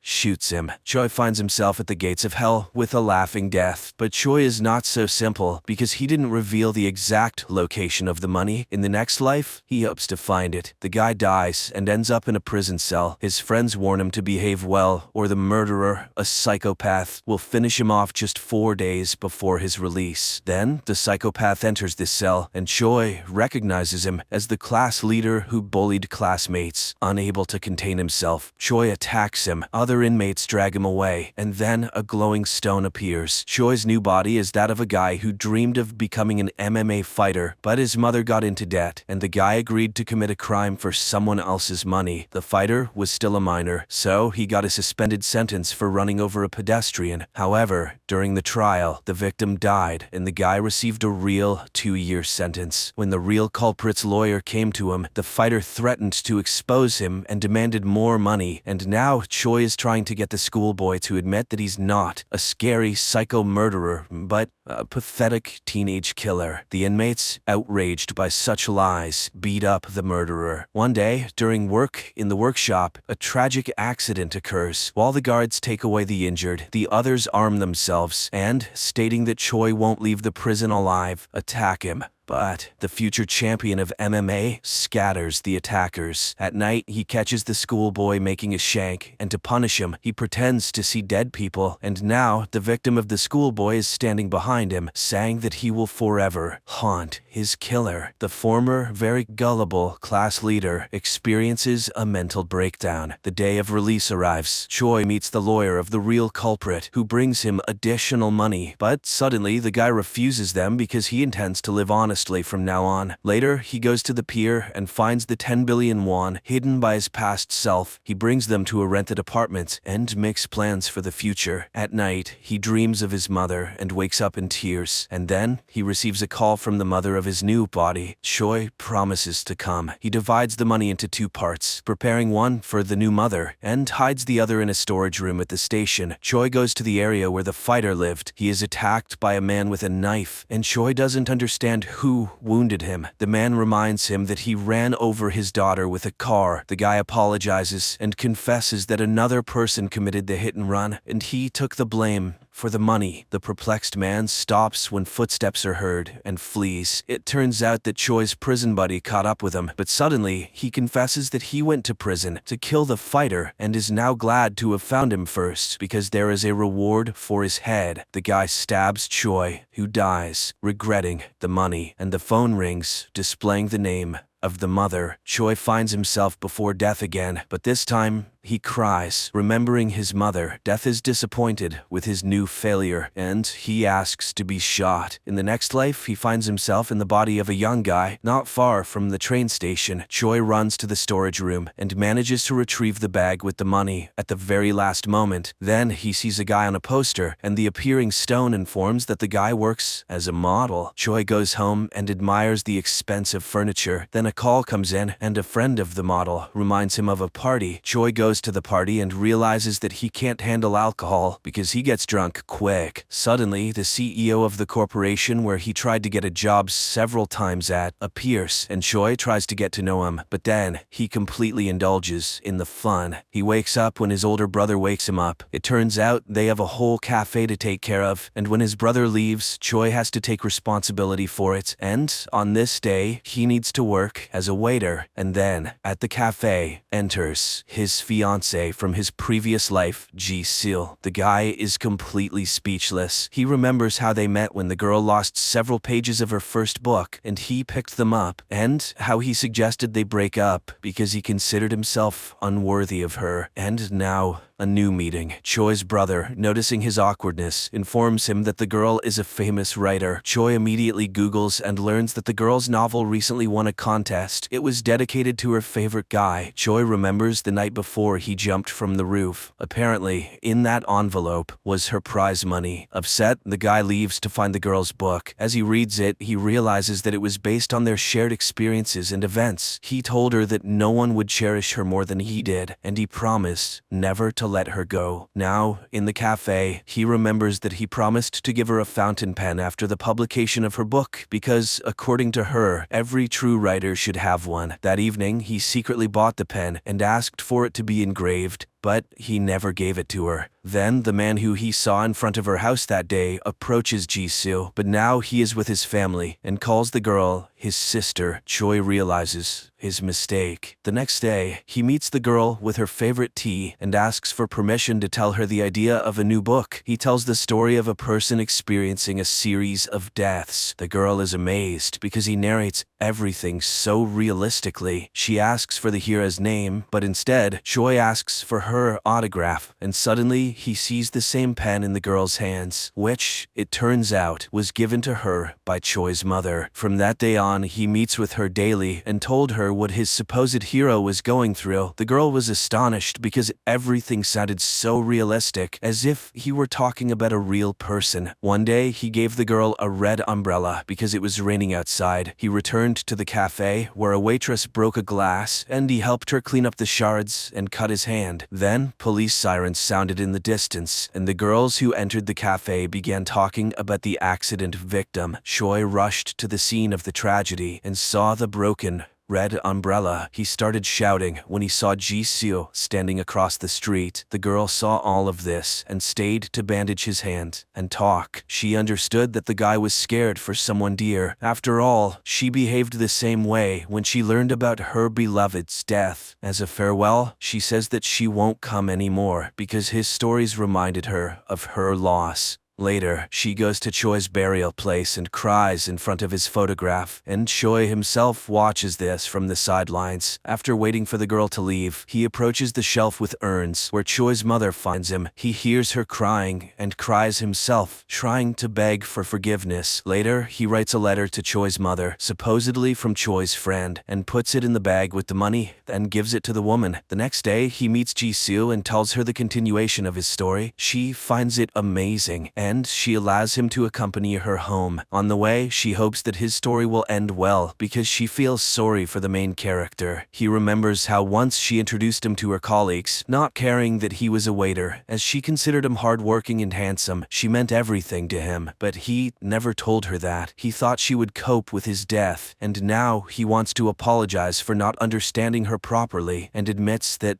he will only ever love her. He blames himself for not realizing that there are people around who will cry and laugh with him in moments of disappointment and joy. He understands that nothing can be changed, but everything he told her happened to him. He got into this body by the will of the goddess of death, and he calls himself by his real name, Choi. But then, a car runs into them. With fading eyesight, he sees the director of the same corporation stepping out of the car, who is upset, with a broken bumper, and he remembers that in their lives, he had encountered this man more than once. It was he who was responsible for the airplane crash, eliminating his brother as a competitor in that way, and for running over the girl, and now he calmly kills Choi. Later, the police and doctors remove the consequences of the accident, and Choi comes to his senses on the brink of hell and promises to himself to destroy this scoundrel. And then, he grabs a gun and shoots the goddess of death. An amazing idea, excellent special effects, and a very deep meaning. And not in vain, according to many film critics, this series has become a real breakthrough in Korean cinema. Friends, I highly recommend watching it. At the moment, only 4 episodes have been released, and I'm eagerly awaiting the continuation.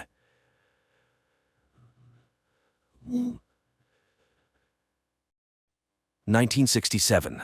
Upon landing on Earth, after completing their mission, the Soviet spacecraft Soyuz 1, with cosmonaut Vladimir Komarov on board, tragically perishes. Many years later, under the leadership of the Swedish billionaire Meyer, an expedition to Mars is being prepared. After 10 months, the crew of the spaceship Ulysses reaches the Red Planet. The captain informs the team that they have received permission to land and asks the ship's AI, named Irene, to verify everything required for a soft landing. At this time, Meyer reveals that he spent 4 years preparing for this journey, sacrificing almost all his money for it. However, the American company Zillion beat them to it by landing 2 weeks ago. The problem is that Earth has received no news from the American crew, except for one video in which they ask not to come to Mars. A dispute arises among the crew members, but the captain declares that the landing will occur in any case, and people disperse to their cabins. With 30 minutes left until landing, AI Irene begins preparations. However, an unforeseen event occurs. The ship does not detach from the carrier system, posing a threat to the entire crew. The only way out is to perform the separation manually. The commander ventures into space and struggles to free the attachments, but at that moment, the shuttle enters Mars's atmosphere, throwing the captain into open space. The shuttle almost crashes onto Mars as a system error causes a power outage.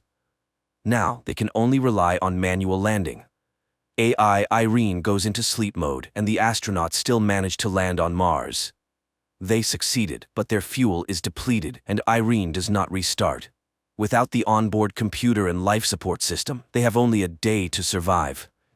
Alessandra mourns her deceased husband when she sees a figure in a spacesuit through the window. After diagnosing the ship, it becomes apparent that too much fuel was consumed during the landing, and now the ship cannot return to orbit. The only option is to wait for the solar panels to power the generators, but there's a storm on the surface, and it will take 2 days, time they don't have. At this point, Simon mentions the American ship, Zeta 1, which beat them by 2 weeks. It likely crashed, but there are probably batteries left. The rover sets out on a journey while those remaining on the ship try to restart the system. Engineer Basil recalls that the AI has an energy-saving function. He initiates a reboot, but Irene doesn't start. At this time, the rover finds the wreckage of the American spacecraft and one surviving solar panel, but there is no sign of the American crew. The astronauts head back but spot an unconscious person in a spacesuit. Despite their ship running low on oxygen, Jana insists on transporting the person. Nearby, they find the black box from the American spacecraft. The team arrives at the ship, but Jan refuses to let them inside, stating that 4 survivors are better than 8 corpses, so he won't open the doors. Alessandra tries to persuade the man when the discovered astronaut wakes up, and at that moment, AI Irene activates and opens the doors. Upon examination, the found astronaut knows nothing about the American crew, as he is Vladimir Komarov, a Soviet cosmonaut born in 1927 in Moscow, carrying out the orders of the USSR government. He doesn't know how he ended up here but is not willing to reveal any secrets. Komarov confidently answers questions that are consistent with his time, raising the suspicion that he may have post-traumatic stress disorder. The astronauts send a message to Earth and receive a response from the American corporation, Zillion, stating that there were no Russians in their mission. The crew of the Ulysses spaceship tries to make sense of the situation. How could Komarov, who died in 1967, end up on Mars after all these years? Is he a time traveler or an extraterrestrial? The psychologist is tasked with questioning Komarov first, and he confesses that he is hungry. Jana goes to get food while the others try to understand what has actually happened. Basil suggests the idea that Komarov was waiting for them. Meanwhile, Vladimir is eating the food brought by Jana when the woman confesses that he died 50 years ago and his family buried him long ago. Komarov takes this news rather calmly. In the meantime, the state of the ship, although it has reached stability, remains unreliable because the engines do not work and there is no fuel. So, leaving is impossible. The crew continues to keep an eye on Komarov, but he behaves calmly until he suddenly disappears. Simon searches the ship, but it yields no results. That's when the people discover that his spacesuit is missing. A part of the crew follows the heat trail tracked by Irene. The group, led by Simon, leaves the rover and continues on foot when Alessandro reports that Komarov's DNA analysis showed the presence of a third strand. He is not human.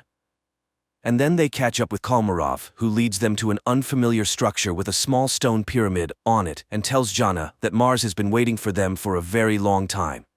At the same time, Goldstein, the founder of the Zillion Corporation, whose ship was the first to arrive on Mars, is informed about the discovery of a person on the Red Planet who couldn't have gotten there naturally, suggesting that he was created on site.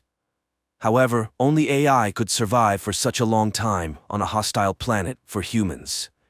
This implies the need for further study.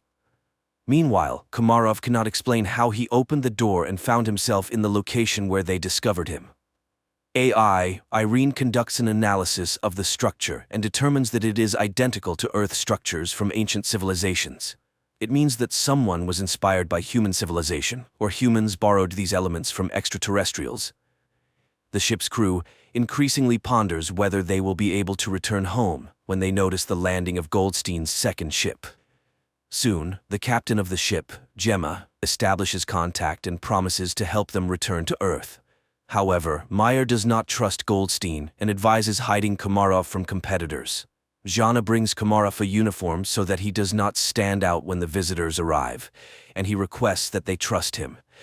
Shortly, two armed military personnel, Edward and Adam, arrive on their ship and behave rather aggressively. Edward demands that they hand over the black box from the Zeta-1 ship and, not hearing agreement, orders his partner to search the ship. Meyer hands over the found black box and they depart.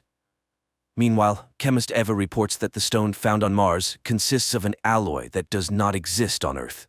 However, it is known from ancient sources and was once called orichalcum, the metal of Atlantis. In addition to copper, zinc, nickel, and iron, it contains a third strand of DNA, similar to Komarov's. Meyer warns that if Goldstein learns about this, he will take the cosmonaut back. The crew is divided into those willing to exchange him for fuel and those who are willing to stay but want to know the truth. Jana invites Vladimir into her cabin and asks for permission to use hypnosis. He agrees, and the psychologist begins her work. The rest of the crew listens to the conversation via transmission. However, Komarov only shares the final moments on the Soyuz spacecraft before its demise. During this time, Gemma and Alan arrive on the ship and apologize for the actions of the military, and express their readiness to help fix all the malfunctions. Jana remembers her conversation with Komarov, who laments the future of Earth due to humanity's irresponsible behavior. In the meantime, it is revealed that the billionaire Meyer did not plan the flight just for the sake of it. 4 years ago, the rover sent a photo to Earth of the found stele, and he confesses that they found a stone with unknown DNA. Gemma explains that it's an information storage system that can be rewritten.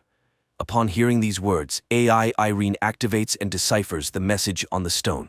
It's a series of numbers. At this time, the hesitant Jan leads a mutiny. He doesn't trust Meyer, who warned them about Zillion. But now, the Americans have come to their aid, and their leader, as it turns out, concealed the true purpose of the flight. He is ready to switch sides to Goldstein, who is willing to do whatever it takes to combat his terminal illness. Later, engineer Basil informs Meyer that Komarov is the same kind of program as the stone they found, but the most crucial revelation is that he deciphered a copy of the black box from Zeta-1, which shows that the oxygen on the ship was cut off at the moment when one of the Americans struck Komarov. This means he was there. He also activated AI Irene when he boarded their ship. After the conversation, Meyer shows Jana the photos they received 4 years ago from Mars, which, when decrypted, revealed Jana's face. This is why he brought her on the expedition. The woman is disappointed. Meyer played everyone. Suddenly, she sees herself in her father's house, where Komarov tells her that she is the link between Mars and Earth. He has been waiting for her for thousands of years, and now he will prepare her to make a difficult decision. He provides coordinates on Mars where Jana should go. Meanwhile, on Earth, scientists inform Goldstein that Komarov is the equivalent of a computer, and he himself is a biological machine. They are ready to transfer his brain into Komarov's body, but cannot guarantee the preservation of his personality. However, Goldstein is ready to take any risk to get rid of his terminal illness.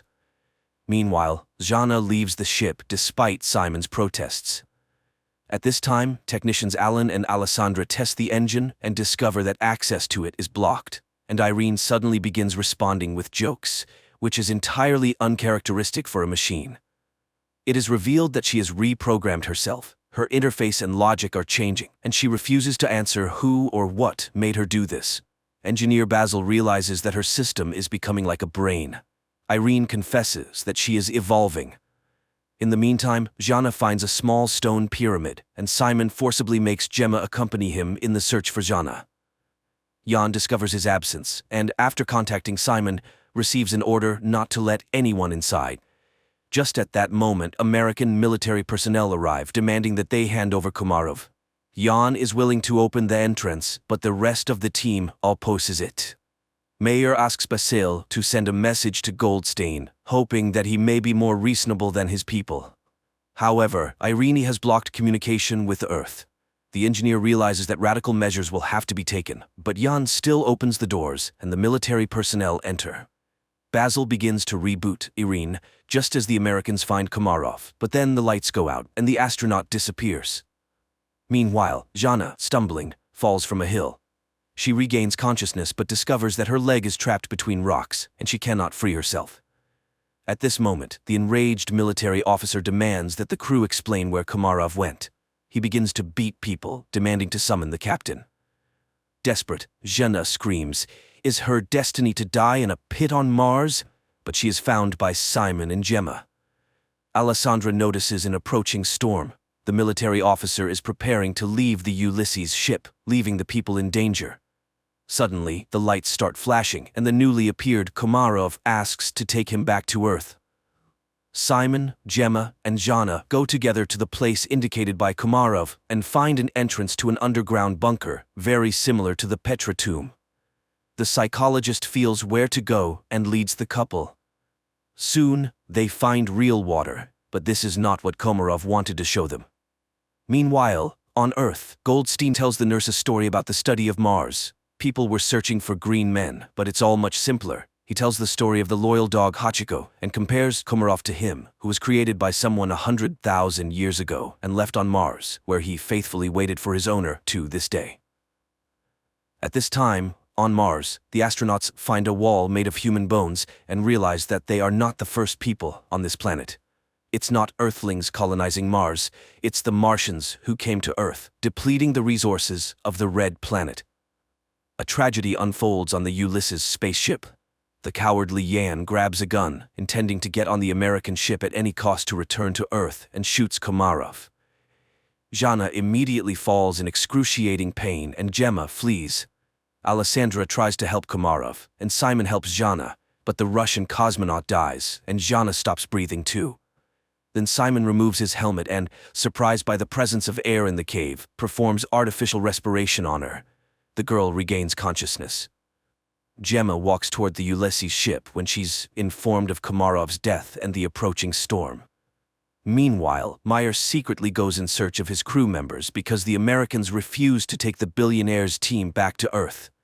At this moment, a recovering Jana sees the light in the bunker and leads Simon to it. Upon coming out, the astronauts see a figure in a spacesuit in front of them and recognize Komarov. Meyer finds the entrance to the bunker and catches up with Simon and Jana while heading toward the light. He is amazed by the presence of a living Komarov who suddenly tells them that everything ended here a long time ago. People realize that this is the North Pole of Mars, but how did they get here? Komarov explains that this planet was once inhabited by a species that went extinct because it went astray. And that species was humans. A group of survivors settled in this place but ended up killing each other when resources ran out. The rest of them flew back to Earth. Plato called them the Atlanteans. Komarov continues to talk about how he waited for thousands of years for Jana, who embodies qualities of both branches, human and Martian AI. Only she can save humanity from themselves. She must decide whether humans deserve a second chance. Their conversation is interrupted by the military officer who intends to take the psychologist back to Earth. The American aims his weapon at the cosmonauts, and Zhana seeks help from Komarov. Suddenly, the military officer starts gasping for breath and falls. Upon returning to the ship, Simon orders them to prepare to depart. Meanwhile, Gemma from the Zillion ship tries to contact her associates, but none of them respond. She decides to fly back to Earth alone. The Ulysses crew heads to her ship, trying to establish contact with her and informing her about the deaths of the military personnel, but she doesn't respond. That's when Meyer starts speaking, recalling their past relationship, and confesses that he's no better than Goldstein because he's willing to do anything to ensure his name remains in history, even betraying his team. However, she's not like that. She won't be able to live knowing she has ruined people. Suddenly, Gemma's voice is heard, asking them to hurry. Goldstein has heard that Gemma has decided to take the Ulysses crew back to Earth and has blocked the control panel of the Zeta-2 ship before takeoff. The people on the ship prepare for their impending demise, and Zhana asks Mars what she should do. Everything she saw and heard on the red planet flashes through her mind, and, with sheer willpower, she removes the control panel's block. Suddenly, an armed military officer appears in front of the ship, intent on damaging the engines with his weapon. Simon is about to step out to stop the madman, but Zhana beats him to it. She aims the weapon at the American, but informs him that Mars will be the one to kill him. The military officer falls. The countdown for liftoff begins, and Zhana realizes that there's no time to return. She bids farewell to the crew, confessing her love for Simon. The ship takes off. Suddenly, Meyer notices that it's dark at the North Pole of Mars. This means that they couldn't have been there just a few minutes ago. They truly were at the North Pole of Mars, but in the distant past when the red planet was still suitable for life.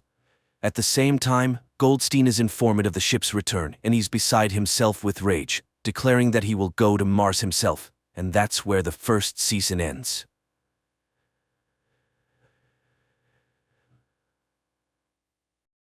In a small provincial town in Pennsylvania, life flows peacefully and calmly. Milton Robinson, a 79-year-old widower and one of its citizens, leads the life of a simple retiree.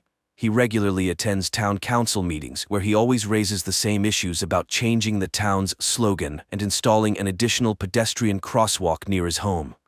One summer morning after presenting his proposals, as usual, Milton heads home.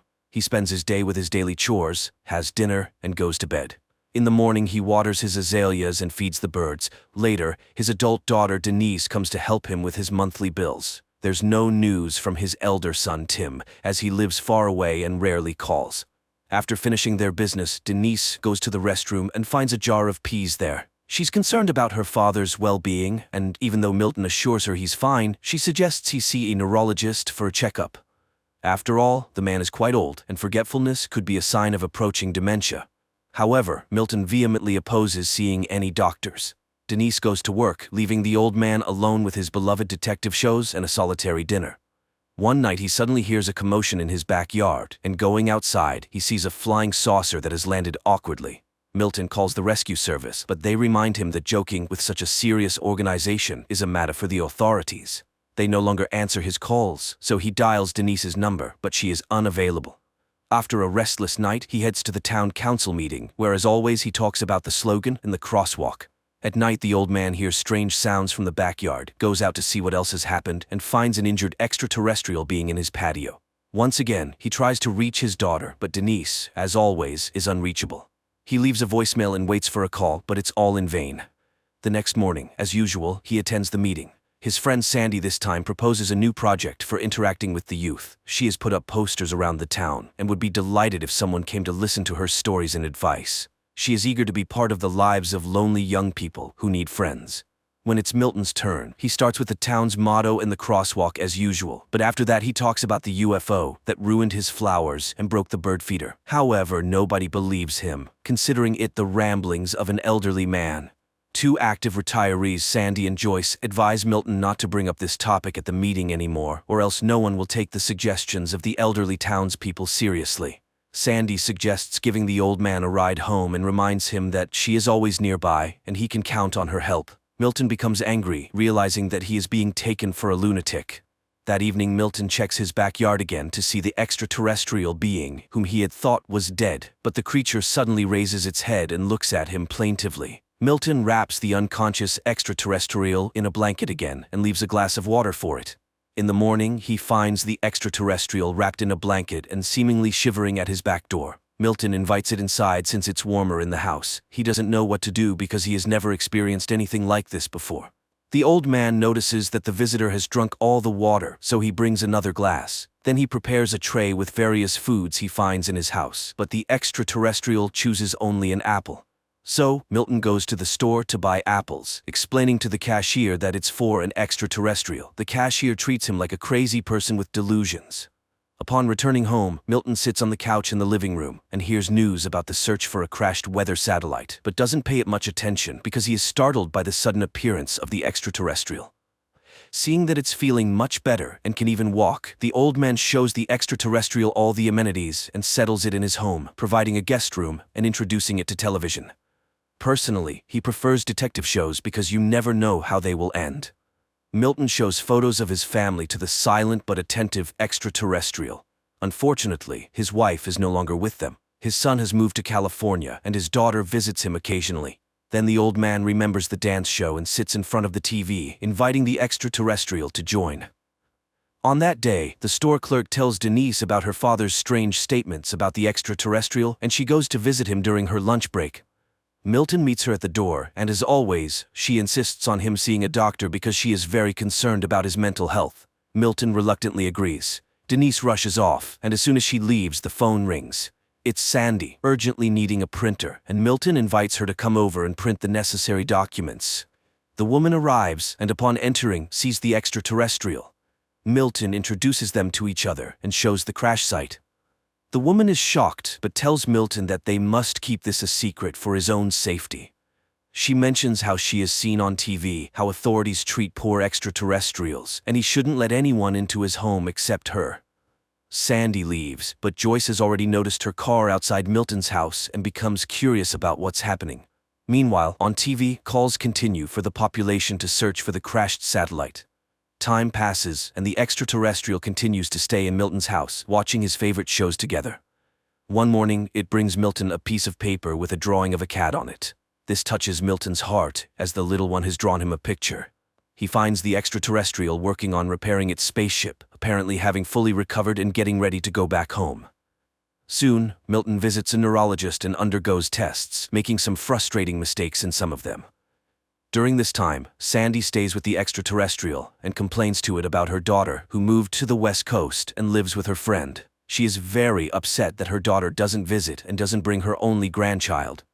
Meanwhile, the doctor, upon learning about Milton's forgetfulness and his stories about extraterrestrials, concludes that his abilities are deteriorating rapidly and suggests considering outside assistance for him. This greatly upsets Milton, and he angrily leaves after shouting at his daughter. Sandy, setting aside the children's book she was reading to the extraterrestrial, tries to ask questions, but the old man goes to his room. Later, he finds the extraterrestrial by its spaceship and complains about his daughter, who wants to put him in a nursing home. He hasn't been in touch with his son, and it seems he was a bad father. The extraterrestrial listens very attentively to the old man, putting down its tools. After this, Milton leaves a voicemail for his son, telling him about his life and Denise's affairs, hoping that he will find it interesting.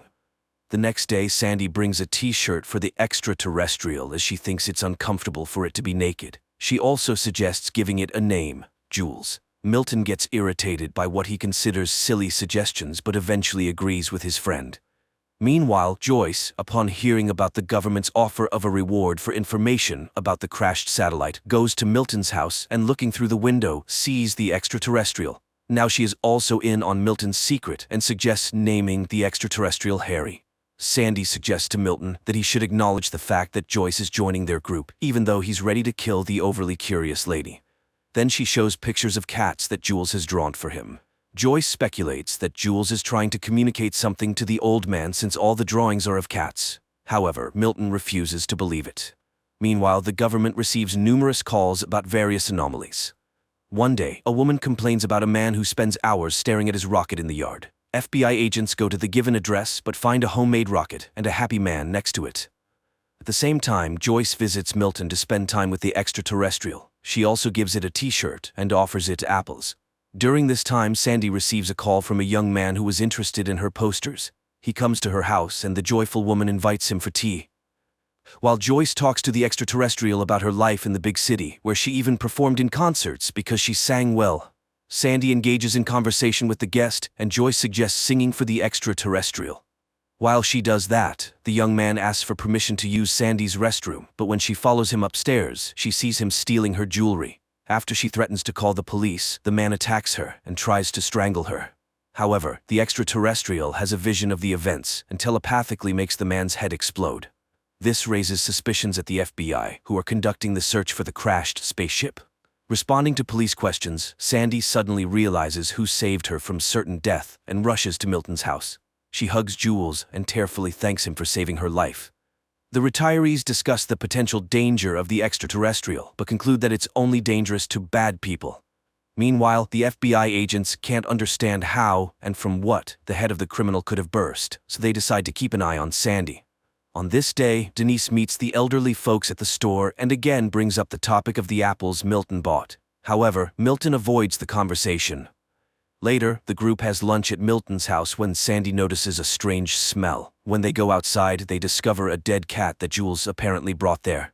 Connecting all the facts, the retirees realize that the extraterrestrial needs cats for some reason, and now there are not 7, as in the picture, but 6. Milton calls Denise, hoping to find out where she disposes of the deceased cats in her clinic, which frightens her completely.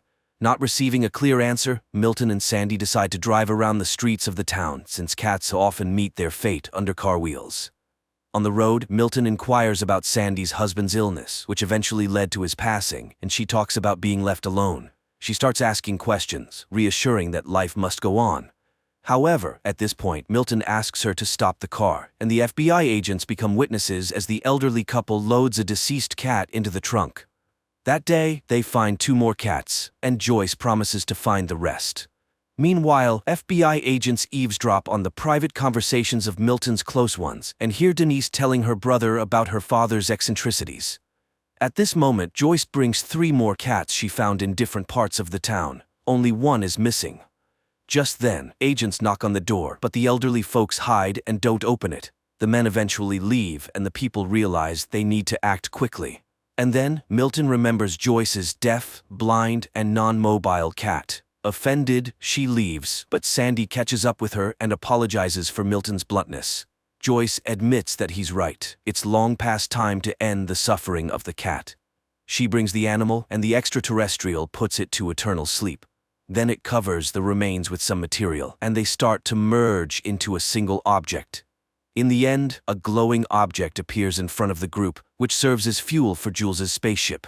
The saucer lifts off into the air and moves to the center of the yard, which is instantly detected by the FBI's instruments. The retirees understand that the time for farewell has come. Joyce gives Jules a souvenir globe with a view of the city inside. Sandy gives him a sweater she knitted, and Milton gives him his driver's license with a photo.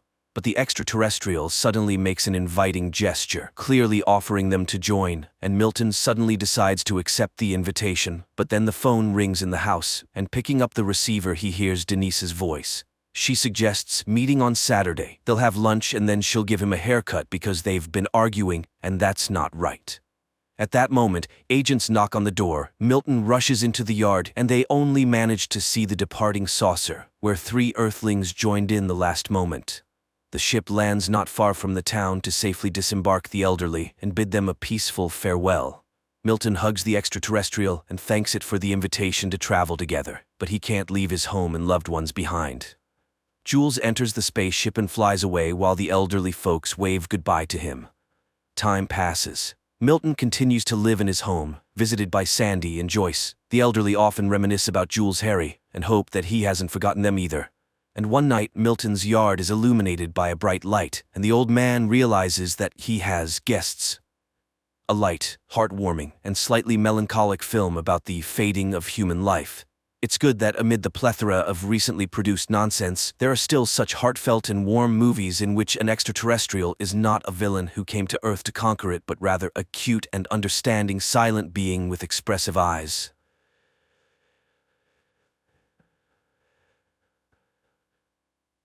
The day comes when scientists in one of the biotechnology laboratories begin to clone famous personalities for very large fees, of course. In fact, many rich people would like to have a child of a genius like Vivaldi, Galileo, or Michelangelo. Soon, however, people decide to take a swing at something far more valuable: God himself. After Lucifer rebelled against the power of God in heaven, he was defeated by the archangel Michael, and flaming meteor was thrown into the underworld, where he had to remain in chains and punishing flames. Michael himself chained him to a rock and cried out to return as a humble angel, to which Lucifer replied that he would rather reign in hell than serve in paradise, and he threatened that he would return as ruler of the world. Over time, Lucifer was joined by numerous demons as he craved revenge. Meanwhile, on earth, Lucifer's disciples set up a temple at the site of his fall into the abyss, and they believe that one day he will return to rule on earth. Our time. Laura Milton, an American student, is trying to persuade her professor to accept her thesis on the theme that there are no evil or good spirits, but he refuses, offering to discuss the subject in an intimate setting. But now the girl refuses.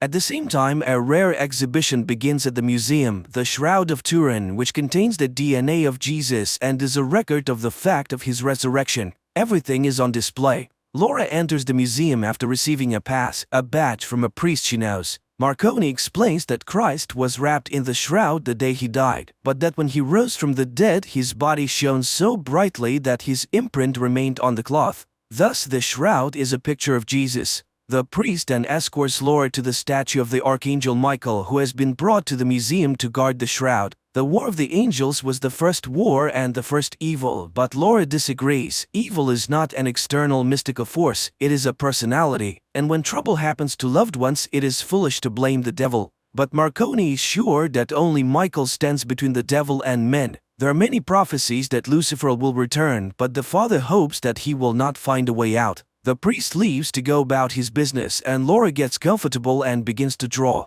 Suddenly, she hears her name, but no one is around. She calms down and continues to work. It's evening and the gallery is about to close. The last group of tourists enters the museum, and while the guard is distracted for a moment, a figure in a black cloak separates from the group and makes his way through a side door. Despite the late hour, Laura is still working when she thinks Lucifer's head on the statue is moving, followed by the cry of a raven. The girl walks to the window without noticing the sinister figure behind her, who pulls a sword from Michael's hand and walks away. Laura closes the window and gathers her things. The guard is ready to escort her out, but she refuses. She still has to see Padre Marconi. She goes to the chapel and sees a figure in black slaying the guard with a sword. The girl runs away in terror and hides in the confessional, watching as the woman with the sword breaks the glass over the shroud. Padre Marconi arrives at the noise and, in the name of Saint Michael, demands that the sacrilege cease, but the woman throws him aside and pierces him with her sword. Laura moves carelessly and the villain notices her. She orders her underlings to take the shroud and the girl, hoping that he might like her. The bandits leave while the mortally wounded priest summons the Archangel Michael to occupy his body and defeat his enemies. Immediately, a luminous whirlwind descends from the heavens and the father comes to life. He tries to catch up with the villains, but they drive away. The plot is moved to a private auction where one of the scientists, Dr. Laurent, explains that he has managed to create a procedure by which he can grow babies from the DNA of great men, thus resurrecting the most prominent figures in the history of mankind. And as proof, he presents the reincarnation of the great Vivaldi and his proud parents. The next lot, he presents the new Michelangelo Buonarroti, and the whole rises in a burst of delight. The bidding begins when a woman in black appears in the gallery and beckons to the doctor. He rushes to her call. The pair travel to the devil's castle where the doctor sees the shroud. At last, Lucifer will have a decent home. Meanwhile, Laura is dragged into some room where several girls are already sitting in chains. All of them are horrified by what is happening and do not understand why they are there. A few men enter, take a blood test and photograph Laura, while Father Marconi, or rather the Archangel Michael in his body, makes his way to the guard room where two monks are watching the murder videos. Seeing the one who was murdered in front of them alive, they are astonished as he finds out where the keepers of the shroud were and how could they have allowed this to happen. It is explained to him that the cardinal responsible for everything is not himself at the moment. He sees secret cults and the devil's minions. And now he is in the asylum of St. Michael. Archangel takes the car keys and drives to the cardinal's house, while the doctor isolates DNA from the blood traces on the shroud. The old cardinal meets Michael with a gun and upon learning of what has happened becomes enraged. He warned them, but looking into the man's eyes he realizes he is not Marconi. The cardinal shows Michael Lucifer's castle and suggests that his minions intend to revive him. He reminds him the scriptures say that one day the devil will be freed from his chains and will rise from the underworld. Apparently the time has come. Two monsters are responsible for his release, a woman and an underground monster. But only Michael himself or God can set Lucifer free. The devil's minions have offered him the bodies of virgins for centuries to get a vessel for the devil, but human bodies are too weak. Although there was one woman in history who was able to bear and give birth to a son of God. And today science is ready to open the gates to the devil using Christ's DNA. Michael asks to be taken to the castle. Meanwhile, the girls try to devise an escape plan and share their experiences. It turns out that Laura's husband and son are dead. Instruments inform the doctor of a successful DNA extraction, and the walls in the underworld begin to crumble, heralding the devil's release, while the doctor informs Liz of a complete match of all the right parameters with Laura's body. And the women wait for the attendants to arrive and pounce on them. It seems that they will succeed, but another group rushes to the rescue and the girls are dragged into the laboratory. They are laid on tables and despite desperate resistance, fertilized eggs are injected into their bodies. Liz convinces Laura to put up with it, for Lucifer is bound to like her. In the meantime, Cardinal escorts Michael to the entrance to the dungeon and warns of caution. A monster awaits ahead. At this time, the devil's minions gather in the hall with the well. Two impregnated girls are tied to a pillar in the center, and the monster who has come out takes them and leads them to the gateway to the underworld. The girls are put in an iron cage and lowered down while Lucifer is already waiting for them. Sensing the approach of the possible Holy Mothers, he removes their collars and, transformed into a luminous stream, rushes towards them. The women are seized by the subterranean monsters and the stream enters one of them, but her body fails and she dies. Then the glowing worm enters Laura's body. Liz and the servants greet the living woman with delight. The choice is made. She is escorted into a glass cage where it is explained that her child will be the new Jesus. Meanwhile, Michael sneaks inside the castle and, having obtained a guard's uniform, finds the shroud and tries to find Laura. The doctor enters, but Michael rejects him and sets fire to the laboratory. He finds Laura, but the woman realizes it is not her longtime friend. She runs away. The Archangel has to run after her. He manages to drag her into a storage room where he explains who he is and finds out exactly what was being done to the woman. The couple escapes when Liz is informed that the shroud is missing. She gives an order to detain Laura at all costs, and the guards rush in after her. Laura and Michael in the meantime try to hide from the underground monster in narrow passages, but it catches up with them and attacks the Archangel. And while he wages a hard fight, Laura is grabbed by the guards. The enraged woman threatens Liz to kill herself and the child, and she orders her to be taken to a cell. Meanwhile, Michael is captured and put on a chain in the dungeon while Laura is tied to a bed. Liz is willing to do anything to keep the baby. After gathering all his strength, Michael breaks the chains and frees himself, while the castle guards search for the shroud hidden in the dungeon. The monster manages to see the Archangel descend into the underworld. After reaching the bottom, he's attacked by the imprisoned souls and discovers that Lucifer has been freed and his sword is missing. Then the demon of greed, Mammon, flies to him and announces that they will soon close the gate and Michael will remain here instead of Lucifer. And he scoffs at his foolishness to come down in a mortal body. The Archangel is chained to the rock with Lucifer's sword. Laura meanwhile sees her child in an ultrasound, and he suddenly calls out her name. The woman wakes up terrified and sees Liz nearby, who finds out what Lucifer told her, and then tells the story of a brave warrior and a tyrant who were equals.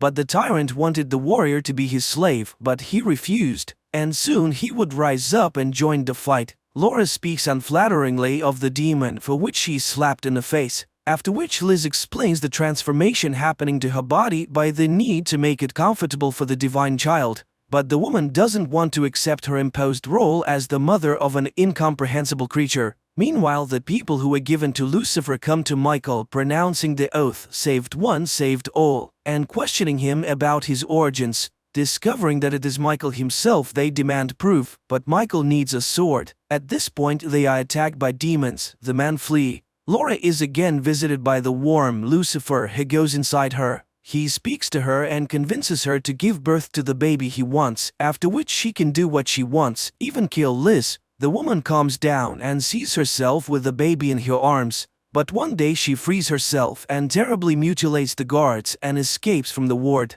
When she sees the consequences of her actions, she is horrified. What has been done to her? She manages to make her way to a warehouse, and after locking herself inside, she drinks a canister of chlorine. Liz finds it and promises that soon Lucifer will consume her completely and then she will find peace. But then Laura suddenly gains unprecedented strength, grabs the hated Liz and spews the contents of her stomach on her. From Laura's womb, Lucifer himself begins to speak to Liz and demands that the woman be killed as soon as he is born, and to destroy all who knows of what is happening. Laura is imprisoned in a glass sarcophagus to prevent any further attempts to kill the child, and Lucifer returns to the underworld where he sees Michael and taunts him. He offers an alliance that no one will be able to defeat, but the archangel refuses to support the rebel. He thanks Michael for his new home, the body of Jesus himself, which will be his own. Lucifer flies away, and the archangel suddenly realizes this is not at all what he thought. It is not the devil but God who has chosen Laura. She will give birth to Christ, not the devil's vessel. He asks the people to bring his sword, but the demons are close and the sword is heavy. But two men risk their lives to bring the weapon, and Michael is set free. He dispels the demons and promises to return for his saviors. Michael returns to Earth and finds the shroud. Then he goes to Laura's sarcophagus. He is horrified to see her change and tries to tell her that this child is not evil at all. It is he who will defeat the devil. But Laura gets out and throws Michael away. Then she stands over him and tells him that the waters are already breaking. Searing jets pour out on the archangel and he screams in pain. Losing his strength, Laura places Michael in her lap and demands that he kneel. He refuses and the woman sinks her fingers into his neck. With the last of his strength, Michael promises that the devil will not be able to control the child. He is the one who will defeat Lucifer because the blood of Christ does not flow and good is always stronger than evil. Enraged, Laura throws Michael aside and begins to destroy everything around her. But then the birth begins. The devil's followers gather in the castle courtyard while Liz takes the born baby away. Laura is thrown down the well and the monster takes a chain with a sharp tip and goes into the courtyard. Liz brings the baby out and shows it to the assembled people. The end of God's tyranny has come. She orders the people to kneel and calls upon Lucifer to receive the baptism of blood. At the same moment, the monster begins to spin his terrible weapon, crushing everyone in the courtyard. At this time, Michael comes to his senses and goes out into the yard as the doctor kisses the baby and dies under the blows. Liz carries the baby away, and Michael finds Laura, who has managed to hold onto the edge of the well, and pulls her out. The pair catch up with Liz's car, and while Laura picks up her baby, Michael calls him the God who chose his mother. He asks the woman to find the cardinal and goes to the well himself. He seals the entrance to the underworld where all the demons of hell have rushed, but the monster rejects him and opens the gates again. And then Michael detonates the explosives he set earlier. The castle explodes to the great joy of the cardinal. A bit later, the cardinal and Laura with the child in her arms come to the temple and return the shroud. And Michael descends into the underworld and frees the people who believed in him. After a while, Liz observes Cardinal and Laura with a grown boy walking through the woods, and she calls the baby Lucifer. And he turns around and shows a dark jet showing out of his nose. Then he turns away. Pretty unusual film which raises the themes of the struggle between good and evil, but viewed through the prism of the scientific achievements of our time. And some doubts arise as to whether man truly understands what he is really doing.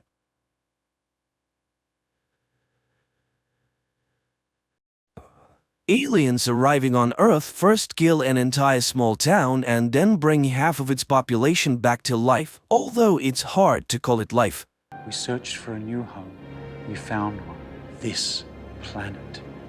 Somewhere in Pennsylvania, in the small town of Berridge, a family sits down for dinner. Suddenly there is a loud bang outside, the lights go out and people briefly come to their senses before dying. Later on, exobiologist Lawrence Stone hears news reports on TV about a powerful explosion and barrage that killed the entire population of the town, 1,300 people. The air in the settlement is poisoned by some toxic substance, and the theory that the explosion occurred at the local chemical plant becomes increasingly popular. Lauren takes a bath and remembers herself, her father, and a field she used to run through. Her memories are interrupted by the arrival of the military, although Lauren does not quite understand how she can help with the investigation. Colonel Emmerich introduces her to astrobiologist Santiago. Geologists confirmed that the accident was the result of a meteorite impact which released a deadly gas. That's why they were invited to the crash site. The military will be grateful for any evidence they find that can shed light on the nature of the incident.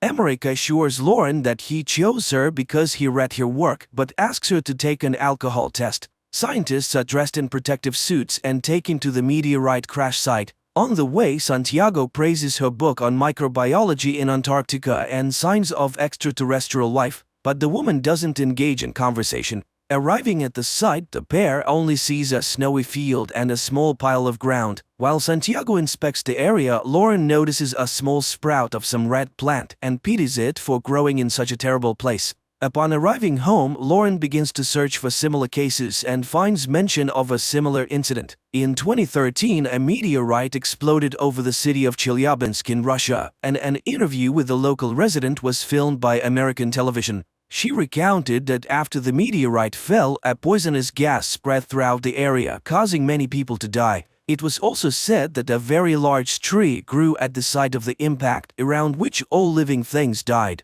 The tree was cut down and information about the incident was kept secret. In the postscript to the interview, journalists reported that the woman was killed almost immediately after it. The next day, doctors begin to perform an autopsy on the man who died in Burridge, and at first everything looks completely normal. But when the doctor makes an incision, a strange blue liquid begins to seep out, which then returns to the body after a short time and the wound heals. But even more surprising is the resurrection of the man who suddenly sits up on the table and silently looks down, not reacting to the voices of those around him.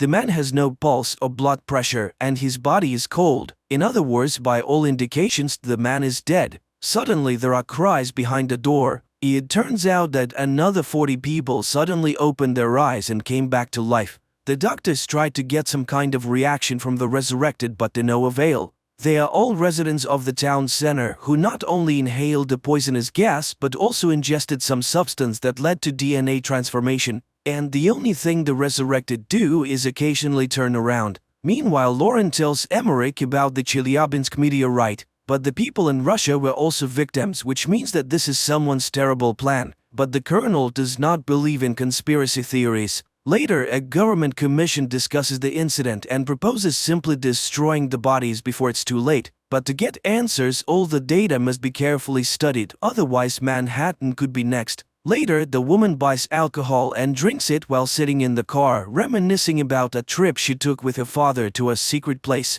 The next day, Lauren goes to a room where the revived people are sitting, and selecting a girl tells her about a book her mother used to read to her when she was a child, who has long since passed away. At that moment, her phone rings and a photo of the red plant from the scene of the incident appears on the screen, and the girl suddenly grabs Lauren's hand. The woman tells her colleagues about this and suggests that the plant is to blame.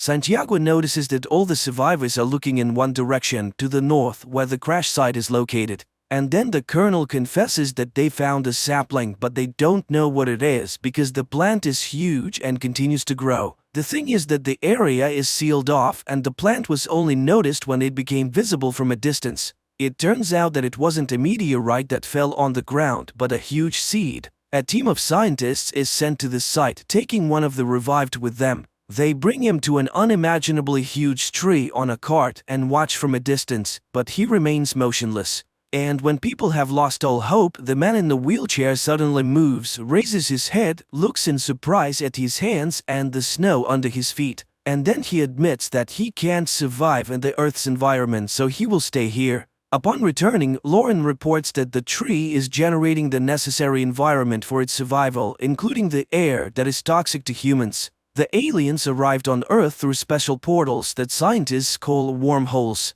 She is bombarded with questions revealing that she has had problems with alcohol and prohibited substances. Later, a psychotherapist calls her answering machine who was waiting for her at the session as part of his sentence. They were supposed to discuss her childhood memories that are haunting her, but she didn't show up. At that moment, her father shows up at the door, but Lauren is not pleased to see him. He tries to start the conversation and recalls how on her 8th birthday she asked for a scientific laboratory and they gave her an old barn. However, her obsession with space spiraled out of control and her mother became worried. Sometime later, the colonel summons Lauren again. The alien wants to speak, but only with her as he sees her as a friend. They have prepared a list of questions and ask her to find out where they came from and why they came. The alien explains that their home is no longer suitable for their species. They were searching for a new home and found it using coordinates received from a human with the call sign Supernova 94. From that same human, the aliens learned all the strengths and weaknesses of humans. The alien asks the military to leave, and Lauren admits that the tree will soon destroy everything as it is harming the planet. The alien then says that humans will not be able to stop them because they are used to fighting and they have abilities. And here Santiago starts acting strangely. He drops his suitcase and begins to unzip his protective suit. The military personnel try to contain him, but they cannot do anything. The man falls to the ground and tears the hose from the mask of a soldier who was trying to help him. The soldier removes his useless mask and dies. Then one of the soldiers suggests shooting the alien, and just then they are hit by a sound attack that drives them crazy and they open fire on each other. One of the survivors takes stunned Lauren away. Later, a fighter jet armed with missiles is sent to the tree. The pilots see a small figure of a person at the base of the tree and receive orders to attack the target. But suddenly an impenetrable dome covers the tree. The missiles explode, causing no harm to the tree. Meanwhile, the news reports that the FBI is searching for a person with the nickname Supernova 94 who seems to be responsible for the expansion. People around the world tell stories about strange sounds that occasionally come from unknown sources. In some places, smoke emerges from the ground, killing all living things. People pray day and night, and martial law has been imposed in many countries. The earth trembles, crops die, and vegetables rot in the ground. One day, Lauren goes to her father's house, but first she approaches the locked barn, which has a sign that reads Lauren's laboratory. But after looking at the house, she walks away and heads towards the tree. For many years, she has been tormented by the question of who or what she is. The end of the world is approaching, but she feels relief, as if she will finally live freely. And she plans to find the truth right here. She meets the alien who tells her that the tree is undergoing transformation. Feeling the tremble under her feet, Lauren lies down on the ground and listens to the hum of the planet. The time has come, new life is growing, and all of this has happened because of her. And finally, Lauren remembers the day when her father brought her to a secret base where an unidentified flying object had been brought down. Her father left her to wait in the corridor. Bored, she wandered through the rooms, listening to her father being instructed about a powerful and hostile creature that had tried to plant something before it was shot down by the military. The girl found the sarcophagus containing the alien and reached out to the glass. Suddenly, the creature reached out and touched the glass from the other side. She screamed in terror, not understanding what strange thing was happening to her, causing her to lose consciousness. The frightened guard found her and took her to her father. But the girl looked healthy and left with her father. Only from that day on, Lauren hasn't been quite herself. She draws super complex designs of interstellar ships and writes incomprehensible formulas. At school, she constantly gets in trouble, skillfully manipulating not only her classmates but also her teachers, calling herself an alien who wants to go home. And one day, Lauren tunes a transmitter she has built and contacts a distant planet, taking the call sign Supernova 94. Her parents are horrified and forbid her from entering the laboratory. Lauren smashes toys, draws on walls, and tells her mother the date of her death. It is then that her father learns of her new DNA. The girl seems to be changing, becoming something other than human. Adult Lauren sobs in horror at her discovery, but the alien welcomes her home and she remembers telling the distant planet all about Earth. Meanwhile, mysterious X-shaped objects begin to appear all over the planet. They emerge everywhere, in forests and cities, deserts and mountains. And one day they suddenly explode, spreading black smoke that kills all life around them. And no one can hide or survive, as the roots have already penetrated the entire Earth. The planet is no longer suitable for the human race. All earthly species and plants have been extinct. The evolution of a new species has begun, and Lauren's journey has come to an end. She's finally home. And this is where the movie ends.